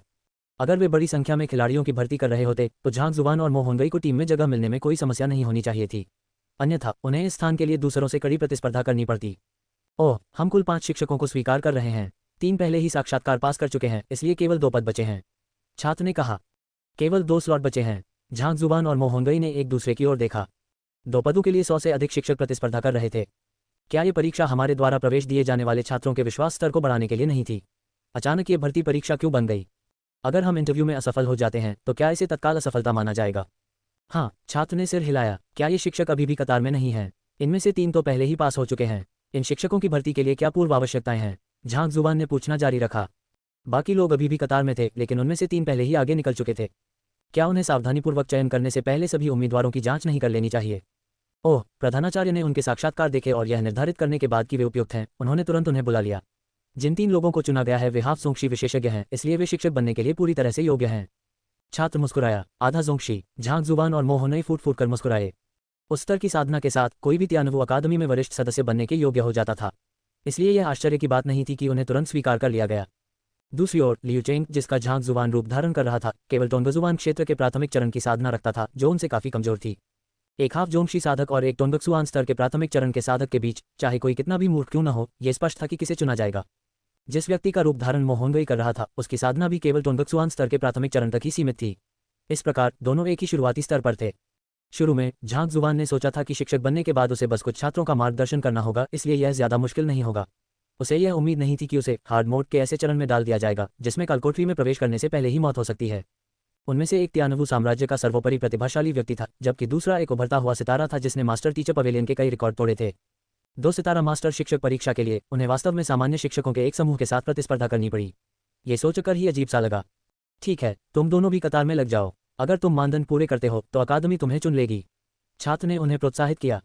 सिर हिलाते हुए झांग जुबान और मोहनगई आगे बढ़ गए। तुम दोनों भी इंटरव्यू के लिए यहाँ आए हो। टोंगजुआन क्षेत्र की प्राथमिक अवस्था में हो। मुझे लगता है तुम दोनों को यहाँ से चले जाना चाहिए। यहाँ मौजूद सबसे बुरे लोग भी टोंगजुआन क्षेत्र की मध्यवर्ती अवस्था तक पहुँच चुके हैं। जैसे ही वे पास आए, एक युवक ने तिरस्कार भरी निगाहों से उनकी ओर देखा। उसी समय उसने अपनी साधना का प्रदर्शन किया। टोंगक्सुआन स्तर की उन्नत अवस्था। वेश बदलने के कारण उन्हें अपनी साधना को दबाना पड़ा ताकि वे स्पष्ट रूप से टोंगक्सुआन क्षेत्र के प्राथमिक चरण में दिखाई दें। अन्यथा झांग जुबान की स्वरपद जैनकी की शुद्धता को देखते हुए यहाँ तक कि मंडप के स्वामी जियांग भी उसकी साधना के स्तर को नहीं समझ पाएंगे। ये कहना अनावश्यक है कि यह व्यक्ति ज्ञान प्रदान करने की क्षमता एक शिक्षक की सबसे महत्वपूर्ण क्षमता है। यदि कोई शिक्षक ऐसा करने में असमर्थ है तो उच्च कोटि की साधना का क्या लाभ? मोहनगई ने भौहें चढ़ाईं। एक असाधारण प्रतिभावान व्यक्ति होने के नाते बचपन से ही वह दूसरों का चहेता रहा था। झांग जुबान द्वारा दी गई एक हार को छोड़कर उसे पहले कभी कम नहीं आंका गया था। फिर भी इस व्यक्ति ने मिलते ही उससे ऐसे शब्द कह दिए। मोहनगई का खून गुस्से से खौल उठा। तुम्हारी कम उम्र के बावजूद तुम्हारा स्वभाव बहुत गुस्सैल है। युवक ने गुस्से से कहा, मैं ये शब्द तुम्हारी भलाई के लिए कह रहा हूँ। मुझे डर है कि तुम अपना समय व्यर्थ ही बर्बाद करोगे। इसके बाद वह घमंडी भाव से मुड़ गया। दूसरे पक्ष द्वारा उपेक्षित किए जाने पर मोहनगई का चेहरा पीला पड़ गया। वहीं दूसरी ओर झांग जुबान मुस्कुरा उठा। किसी नंबर 1 जीनियस को भी गुस्से में पागल कर देने की क्षमता रखना भी एक प्रतिभा मानी जा सकती है। जैसे ही वह कुछ कहने ही वाला था, सामने से एक बुजुर्ग की आवाज़ सुनाई दी। मैं शीबी इस सार्वजनिक भर्ती में भाग लेने के लिए यहाँ उपस्थित शिक्षकों को धन्यवाद देती हूँ। प्रधानाचार्य की आवाज़ सुनते ही सभी लोग तुरंत चुप हो गए और अपना ध्यान सामने की ओर केंद्रित कर लिया। मुझे विश्वास है कि यहाँ मौजूद सभी लोगों ने अकादमी में शिक्षकों की कमी के बारे में सुना होगा।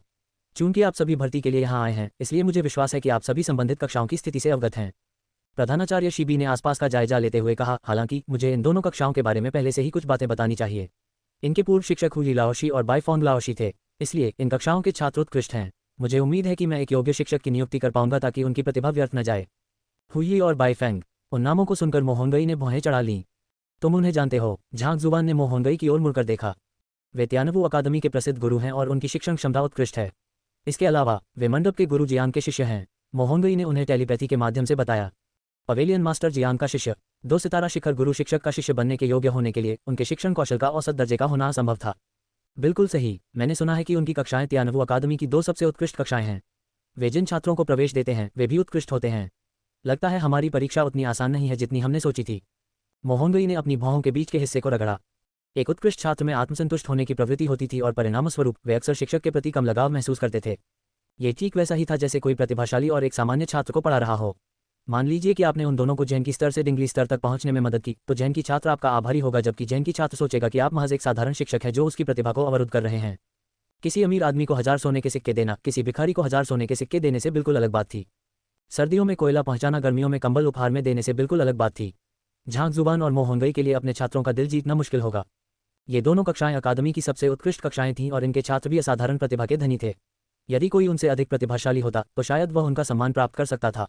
हालांकि ये देखते हुए कि उन्हें ये परीक्षा अपनी नकली पहचान के साथ देनी थी, उन्हें नियंत्रण में रखना ही एक चुनौती थी और उनका विश्वास जीतना तो और भी मुश्किल था। वे प्रतिभाशाली छात्र 2 औसत दर्जे के शिक्षकों के अधीन काम करने के लिए कैसे तैयार हो सकते हैं? बिल्ली झांक जुबान ने सोचा था कि यह बहुत आसान होगा। उसने सोचा था कि उसे बस यहाँ आकर कुछ छात्रों को पढ़ाना है। उसने सोचा था कि 10 दिन उनका विश्वास जीतने के लिए काफ़ी होंगे। लेकिन उसने यह उम्मीद नहीं की थी कि यह सिर्फ कठिन मोड नहीं बल्कि नरक मोड होगा। जैसा कि उम्मीद थी, द स्टार मास्टर टीचर की परीक्षा उतनी आसान नहीं थी जितनी उसने सोची थी। अध्याय 319 अध्ययन के प्रति अरुचि, स्वर्ग के पथ का पुस्तकालय। मुझे पता है कि आप सभी उपस्थित लोगों के पास शिक्षण का व्यापक अनुभव है और आप सभी गिल्ड द्वारा मान्यता प्राप्त आधिकारिक शिक्षक हैं। यदि मैं आपके रिज्यूमे के आधार पर और कुछ प्रश्न पूछकर निर्णय लूं, तो चाहे मैं किसी को भी चुनूं, आप सभी के लिए परिणाम स्वीकार करना कठिन होगा। प्रधानाध्यापक शिबी ने आसपास का जायजा लेने के बाद आगे कहा, चूंकि ऐसा है तो मैं आपके शिक्षण मानकों के आधार पर चयन करूंगा। क्या आप हमारे शिक्षण मानकों के आधार पर चयन करेंगे? सभी लोग प्रधानाचार्य शिबी की ओर अचरज से देखने लगे। बिल्कुल सही। एक शिक्षक का कर्तव्य है कि वह छात्रों को ज्ञान प्रदान करे और उनकी शंकाओं को दूर करे। एक शिक्षक का मूल दायित्व है कि वह छात्र को सही मार्ग पर मार्गदर्शन करे ताकि वह सफलता की ऊंचाइयों को छू सके। मेरे यहाँ 2 छात्र हैं और दोनों को कुछ समस्याएं हैं। अकादमी उन्हें नियुक्त करेगी जो उनकी समस्याओं का समाधान कर सकेंगे। यदि 2 लोग उनकी समस्या का समाधान करें तो जो बेहतर तरीके से समाधान करेगा उसे प्राथमिकता मिलेगी। प्रधानाध्यापक शिबी ने कहा, एक शिक्षक का मूल दायित्व पढ़ाना है। यदि कोई पढ़ाने में अक्षम है तो भले ही वह अन्य सभी चीज़ों में निपुण हो, पढ़ाना व्यर्थ है। चाहे किसी व्यक्ति की साधना कितनी भी उच्च स्तर की क्यों न हो, यदि वह उसे शब्दों में व्यक्त करने में असमर्थ है तो वह एक अयोग्य शिक्षक ही रहेगा। चयन के मापदंड सुनकर भीड़ ने सिर हिलाकर सहमति जताई। इस तरह का टेस्ट वाकई शिक्षक के साक्षात्कार के लिए उपयुक्त है। मोहंगई के चेहरे पर संतुष्टि का भाव प्रकट हुआ। विभिन्न व्यवसायों के लिए अलग अलग प्रकार की विशेषज्ञता की आवश्यकता होती है। छात्रों को पढ़ाने के अनुभव और शिक्षण सिद्धांतों की समझ के बिना, चाहे किसी की शैक्षणिक योग्यता कितनी भी उच्च क्यों न हो, उनके लिए अपने ज्ञान को छात्रों तक पहुंचाना मुश्किल होगा। अपने अपने क्षेत्रों में शीर्ष स्थान रखने वाले कई विद्वानों ने पाठ पढ़ाए थे। हालांकि वे बहुत लंबे समय तक पढ़ा सकते थे, लेकिन पाठ के अंत में छात्रों को कुछ भी सीखने को नहीं मिला। इन्हें अंदर लाओ, प्रिंसिपल शिबी ने चिल्लाकर कहा और 15 से 16 वर्ष की आयु के 2 छात्रों को अंदर लाया गया। एक पुरुष और एक महिला। मादा के चेहरे पर ठंडा और अभिमानी भाव था, जबकि नर की आंखें चील की तरह तेज थीं। इतनी बड़ी भीड़ के सामने खड़े होने के बावजूद दोनों छात्रों की आंखों में डर का कोई निशान नहीं था। ऐसा लग रहा था मानो उन्हें पता हो कि वे यहाँ क्यों आए हैं, इसलिए वे एकदम शांत रहे। ये 2 छात्र हैं, सबसे पहले कौन देखना चाहेगा? शिबी ने भीड़ का जायजा लिया। मुझे, झांक जुबान और मोहंगई के सामने खड़ा युवक चिल्लाया और घमंड से आगे बढ़ा। बुरा नहीं है, एक शिक्षक में इस तरह का साहसिक रवैया होना चाहिए। डरपोक बनकर अच्छे छात्र तैयार करना असंभव है। जिया बी ने संतुष्टि से सिर हिलाया। ये शब्द सुनते ही भीड़ में खेद की लहर दौड़ गई। अगर उन्हें ये बात पता होती तो वे जरूर दौड़ पड़ते। उस लड़के ने प्रिंसिपल शी की नज़रों में अपनी जगह पक्की कर ली थी। अगर सब ठीक रहा तो वह परीक्षा पास भी कर सकता है। प्रशंसा पाकर उस युवक की आंखें चमक उठीं। वह दोनों छात्रों के पास गया और उनके चारों ओर चक्कर लगाने के बाद बोला, मुझे अपनी युद्ध तकनीकें दिखाओ। हाँ, सहज भाव से छात्रा ने सबसे पहले बोलना शुरू किया। उसके हाव भाव असाधारण रूप से सटीक, बलवान और फुर्तीले थे, जो उसकी श्रेष्ठ प्रतिभा का संकेत दे रहे थे। जल्द ही उसने अपनी युद्ध तकनीक का प्रदर्शन समाप्त कर दिया। इसके बाद छात्र ने उसकी जगह लेकर अपनी तकनीक का प्रदर्शन किया। उसकी हरकतें पहले वाले जितनी फुर्तीली तो नहीं थीं, लेकिन सीधी सादी, तेज और जबरदस्त ताकत से भरी हुई थीं। दरअसल उसकी हरकतों में थोड़ी सी जानलेवा मंशा भी झलकती थी। जब दोनों अपनी युद्ध तकनीकों का प्रदर्शन कर रहे थे, तब अन्य उम्मीदवार बगल में खड़े होकर ध्यान से देख रहे थे और चुपचाप इस मामले पर विचार कर रहे थे। कुछ ही देर में दोनों ने अपनी युद्ध तकनीक का प्रदर्शन समाप्त कर दिया। मुट्ठी बांधकर उन्होंने प्रणाम किया और सीधे खड़े हो गए। ठीक है, अब आप अपना मूल्यांकन दे सकते हैं, जीबी ने इशारा किया। ठीक है, युवक ने उत्तर दिया। अपने हाथ पीठ पीछे रखते हुए उसने घमंड से कहा, इस महिला ने जिस युद्ध तकनीक का प्रयोग किया वह clear water fleeting cloud hands थी, जो अपनी फुर्तीली और सहज चालों के लिए प्रसिद्ध है। हालांकि उसकी चालों का प्रदर्शन सुरुचिपूर्ण था और इस तकनीक में उसकी मजबूत पकड़ को दर्शाता था, लेकिन उसमें झेंकी की कमी है। जब वह चल रही थी तो उसकी चाल थोड़ी तनावपूर्ण लग रही थी। अगर मैं गलत नहीं हूं तो उसे झेंकी स्तर प्राप्त किए हुए ज़्यादा समय नहीं हुआ है, इसलिए वह झेंकी के उपयोग में उतनी निपुण नहीं है।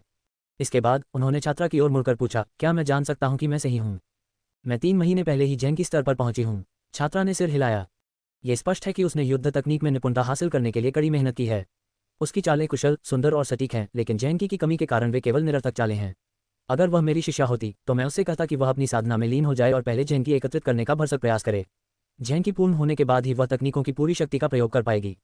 युवक मुस्कुराया, उसका रूप रंग सुंदर और सुशोभित है और उसमें पवित्रता का भाव है, इसलिए मैं उसे अकादमी की स्पष्ट जेड तकनीक का अभ्यास करने की सलाह देता हूँ। यह उसके स्वभाव के अनुकूल है, इसलिए उसे इसका अभ्यास करने में आसानी होगी। मैं जिस तकनीक का अभ्यास कर रहा हूँ वह है ल्यूसिड जेड तकनीक।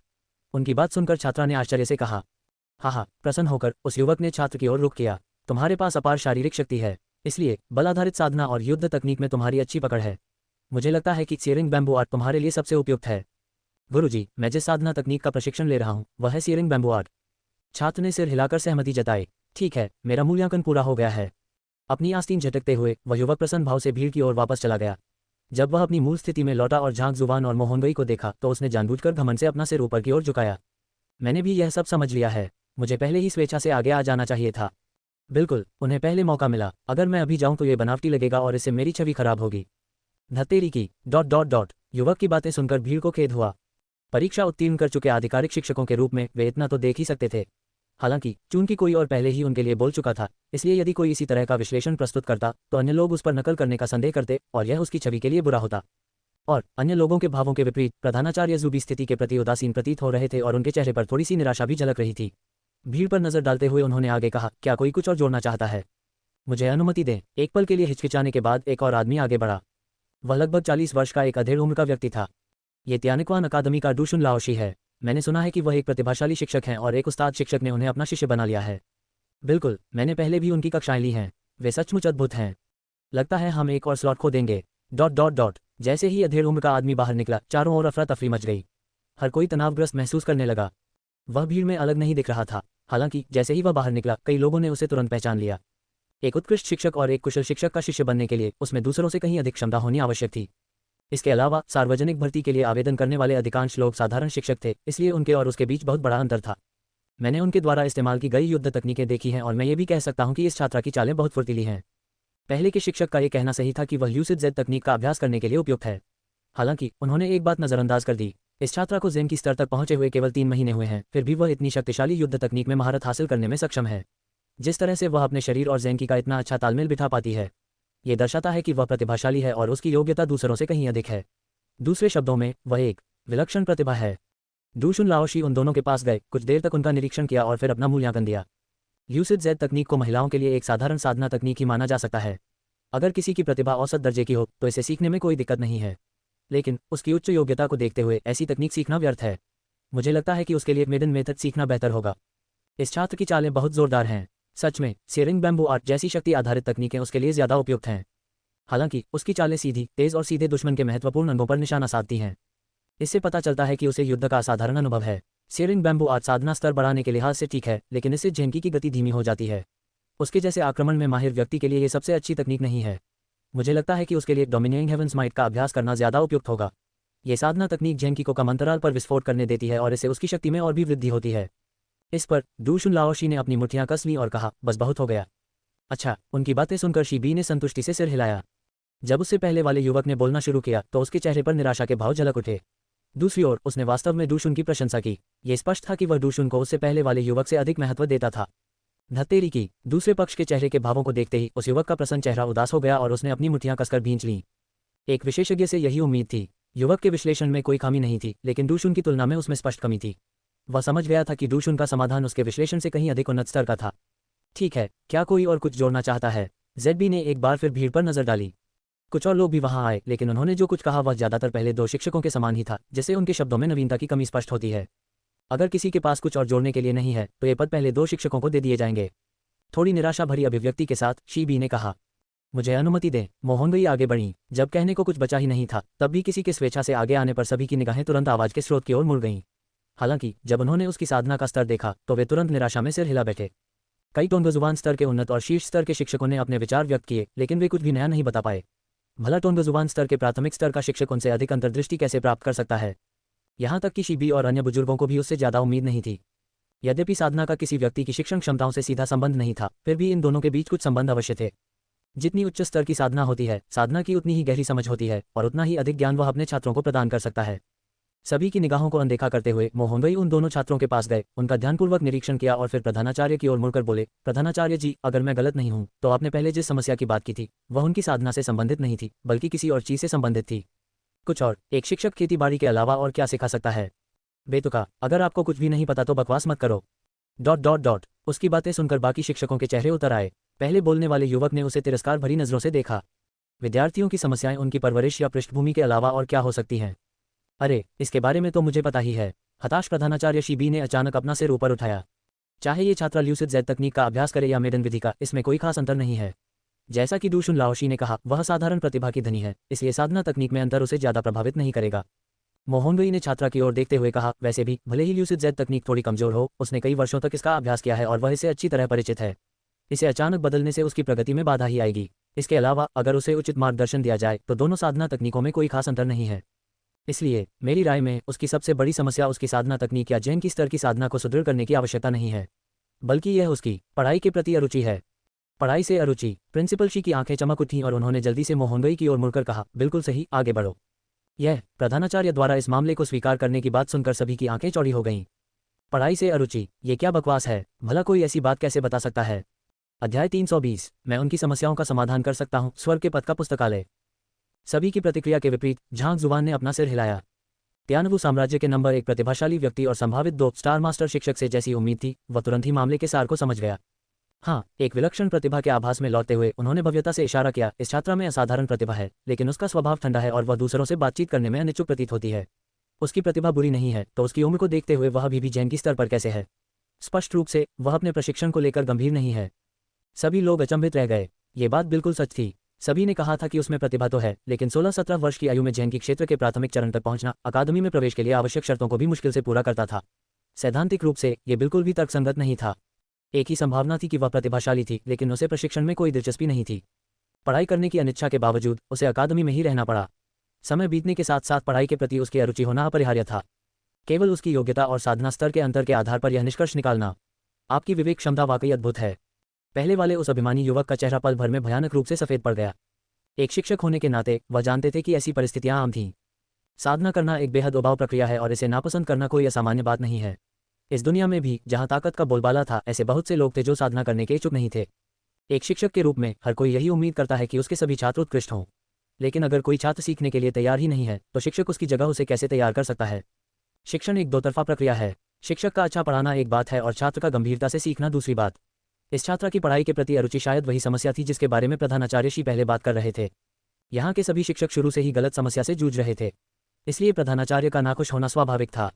उसकी क्या खबर है? मोहनगई द्वारा स्थिति का तर्कसंगत और स्पष्ट विश्लेषण सुनकर प्रधानाचार्य शी ने अपनी दाढ़ी सहलाई और छात्र की ओर इशारा किया। अगर मैं गलत नहीं हूं तो वह शायद एक समस्याग्रस्त युवक है जो अक्सर लड़ाई झगड़े में शामिल हो जाता है, जिसके कारण उसे निष्कासन के खतरे का सामना करना पड़ता है। मोहनगई हंस पड़ा। ओह, प्रधानाचार्य शी ने मोहनगई की ओर रुचि से देखा। ऐसा सोचने का कारण क्या है? सीधी सी बात है, मैंने अभी अभी उसके द्वारा प्रदर्शित युद्ध तकनीकों का अध्ययन किया है और भले ही यह कक्षा में सीखे गए ज्ञान पर आधारित हो, उसके वार सीधे महत्वपूर्ण अंगों पर लक्षित थे। स्पष्ट रूप से उसने कई लड़ाइयां लड़ी थीं जिससे उसकी चालें तेज और सटीक हो गई थीं। मोहनगई ने सहज भाव से कहा, लेकिन जाहिर है यह मुख्य मुद्दा नहीं है। इससे भी ज्यादा महत्वपूर्ण बात यह है कि जब वह युद्ध तकनीकों का इस्तेमाल करता है तो उसकी आंखों में एक क्रूर चमक होती है और कोई भी आसानी से उसकी हत्या करने की मंशा को भांप सकता है। उसके स्वभाव को देखते हुए यह स्वाभाविक है कि उसका अपने सहपाठियों से आसानी से झगड़ा हो जाए। इस तरह के समस्याग्रस्त युवा अक्सर अकादमी के लिए मुसीबत खड़ी करते हैं और इसलिए उसका निष्कासन के खतरे का सामना करना स्वाभाविक है। सभी लोग एक बार फिर स्तब्ध रह गए। उनके शब्दों पर विचार करने पर उनका विश्लेषण सही प्रतीत हुआ। महज एक युद्ध तकनीक से इतना कुछ निष्कर्ष निकाल लेने की क्षमता से पता चलता है कि उस व्यक्ति की विवेकशीलता और विश्लेषण क्षमता एक साधारण शिक्षक की तुलना में कहीं अधिक थी। बहुत बढ़िया। प्रधानाचार्य शी की आंखों में प्रशंसा की चमक थी। मोहनगई सही थे। यही वह परीक्षा थी जो वे यहाँ मौजूद सभी शिक्षकों के सामने रख रहे थे। यदि बात केवल छात्रों को साधना में मार्गदर्शन देने की होती तो कोई भी शिक्षक ये कार्य कर सकता था। चयन प्रक्रिया की कोई आवश्यकता ही नहीं होती। एक सच्चा उत्कृष्ट शिक्षक वह होता है जो उन चीजों को देख पाता है जिन्हें दूसरे अनदेखा कर देते हैं। तो फिर उस समस्या का समाधान कैसे हो सकता है? एक बुजुर्ग ने पूछा। चूंकि उसे पढ़ाई से नफरत है, इसलिए हमें उसकी रुचि को खेती बाड़ी में जगाने का कोई तरीका ढूंढना होगा। वहीं दूसरी ओर चूंकि लड़के को स्कूल से निकाले जाने का खतरा है, इसलिए हमें उसकी दूसरे छात्रों से लड़ने की प्रवृत्ति को दबाना होगा। हालांकि यह 1-2 दिन में नहीं हो सकता, इसके लिए लंबे समय तक लगातार मेहनत करनी पड़ेगी। मोहनगई ने कहा। और बहुत बढ़िया, आपका चयन हो गया। प्रधानाध्यापक शी और कई अन्य वरिष्ठों ने सिर हिलाकर सहमति जताई। छात्रों की युद्ध तकनीकों के माध्यम से उनके रवैये में छिपी समस्या को समझने की उनकी क्षमता उनकी दूरदर्शिता का प्रमाण थी। किसी समस्या से निपटने से पहले शिक्षक को उसकी जड़ का पता लगाना पड़ता था। अगर वे ऐसे प्रतिभाशाली व्यक्ति को भर्ती नहीं करते तो वे और किसे भर्ती करते? क्या अभी भी किसी को कुछ कहना बाकी है? यदि हाँ, तो इस चयन प्रक्रिया के लिए चुने गए व्यक्ति सनचेंग लाओशी और डूजुन लाओशी होंगे। प्रधानाचार्य शी ने नामों की पुष्टि करते हुए इशारा किया। सनचेंग वह नाम था जिसका इस्तेमाल मोहनगई अपनी पहचान के नाम पर कर रहा था। मुझे कोई आपत्ति नहीं है। हमारे पास कहने के लिए और कुछ नहीं है, इसलिए बेहतर यही होगा कि हम खुद को शर्मिंदा न करें। हालांकि अन्य शिक्षकों को हार मानने में हिचकिचाहट हो रही थी, लेकिन ये सच था कि दोनों का विश्लेषण सबसे अच्छा था। उनके पास हार मानने के अलावा कोई विकल्प नहीं था। वे अपने उत्तरों में और कुछ जोड़ नहीं सकते थे, इसलिए कुछ और कहने का कोई मतलब नहीं था। अच्छा, बढ़िया, तो मैं इस चयन प्रक्रिया में उत्तीर्ण हुए लोगों के नाम घोषित करता हूँ। जैसे ही प्रधानाचार्य श्री अपना निर्णय सुनाने वाले थे, तभी एक आवाज ने बीच में टोकते हुए कहा, एक पल रुकिए, क्यों ना मैं भी कुछ कहूँ। इसके बाद संचेंग लाओशी के साथ आया युवक आगे बढ़ा। झांक जुबान, अगर वह चुप रहता तो परीक्षा में फेल हो जाता, इसलिए उसके पास आगे आने के अलावा कोई चारा नहीं था। उसे आते देख मोहनगई मुस्कुरा उठी। वह पहले ही सब कुछ कह चुका था, जिससे झांक जुबान के लिए कुछ और कहना असंभव हो गया था। अगर उससे भी आगे निकल चुका ये प्रतिभाशाली व्यक्ति इससे अधिक कुछ नहीं कह पाता, तो वह निश्चित रूप से इस चयन प्रक्रिया में असफल हो जाएगा। उसके विचारों को जानते हुए झांक जुबान ने अपना सिर हिलाया। इस बंदे में भाईचारे की भावना बिल्कुल भी नहीं थी। वह उसके लिए कुछ कहने का मौका छोड़ सकता था, लेकिन उसने हर बात पर चर्चा करना चुना, जिससे झांक जुबान असमंजस में पड़ गया। सन लाओशी और प्रिंसिपल शी ने परीक्षा का उद्देश्य पहले ही बता दिया है, इसलिए मुझे उनके शब्दों को दोबारा दोहराने की कोई जरूरत नहीं है।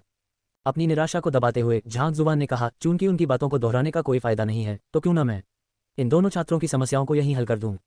उनकी समस्याओं का मौके पर ही समाधान करें। ये किस तरह का मजाक है। उनमें से एक को पढ़ाई से नफरत है, जबकि दूसरे को स्कूल से निकाले जाने का खतरा है। ये दो सबसे कठिन समस्याएं हैं जिनका समाधान एक शिक्षक को करना होता है। आप इनका क्या हल निकाल सकते हैं? अगर कोई समाधान निकल भी जाए तो उसे हल करने में लंबा समय लगेगा, जैसा कि सुनचेंग लाओशी ने कहा है। इसे अभी हल करना कितनी घमंड वाली बात है। ... हंगामा मच गया। एक शिक्षक के रूप में सबसे बड़ी समस्या जिसका सामना करना पड़ सकता है, वह है एक प्रेरणाहीन छात्र और एक ऐसा छात्र जो अक्सर झगड़ों में शामिल होता है। इन दो छात्रों के साथ ये दो समस्याएं उत्पन्न हुई थी, और यदि किसी को समस्या का पता भी होता तो भी इसे हल करना आसान नहीं था। इसके लिए काफ़ी समय लगाना पड़ता। फिर भी इस व्यक्ति ने दावा किया कि उसने इसे मौके पर ही हल कर लिया। इससे भीड़ में मौजूद अधिकांश लोगों को लगा कि वह जरूरत से ज्यादा शेखी बघा रहा है। यहाँ तक कि प्रधानाचार्य शी और अन्य वरिष्ठों ने भी झांग हुआन की बातें सुनकर भौहें चढ़ा लीं। उनके सामने तो वे भी बेबस थे। फिर भी इस नौजवान ने इतनी बड़ी बड़ी बातें कहने की हिम्मत की। क्या वह कुछ ज्यादा ही घमंडी नहीं हो रहा था? आप हमें उनकी समस्याओं का समाधान क्यों नहीं बताते? गुस्से से लाल चेहरे के साथ प्रिंसिपल शी ने नाखुशी भरे भाव से उसकी ओर देखा। सरल झांक जुबान छात्रा के पास आगे बढ़ी और उसके कान में कुछ फुसफुसाया। छात्रा पहले तो स्तब्ध रह गई, फिर उसका चेहरा लाल होने लगा। इसके बाद वह घुटनों के बल बैठ गई और मुट्ठी जोड़कर बोली, गुरुजी, कृपया मुझे अपनी छात्रा स्वीकार करें। मैं आपके मार्गदर्शन में गंभीरता से सीखना चाहती हूँ। ओह, क्या हो रहा है? ये दृश्य देखकर जो भीड़ सोच रही थी कि वह कभी सफल नहीं हो सकता, लगभग बेहोश हो गई।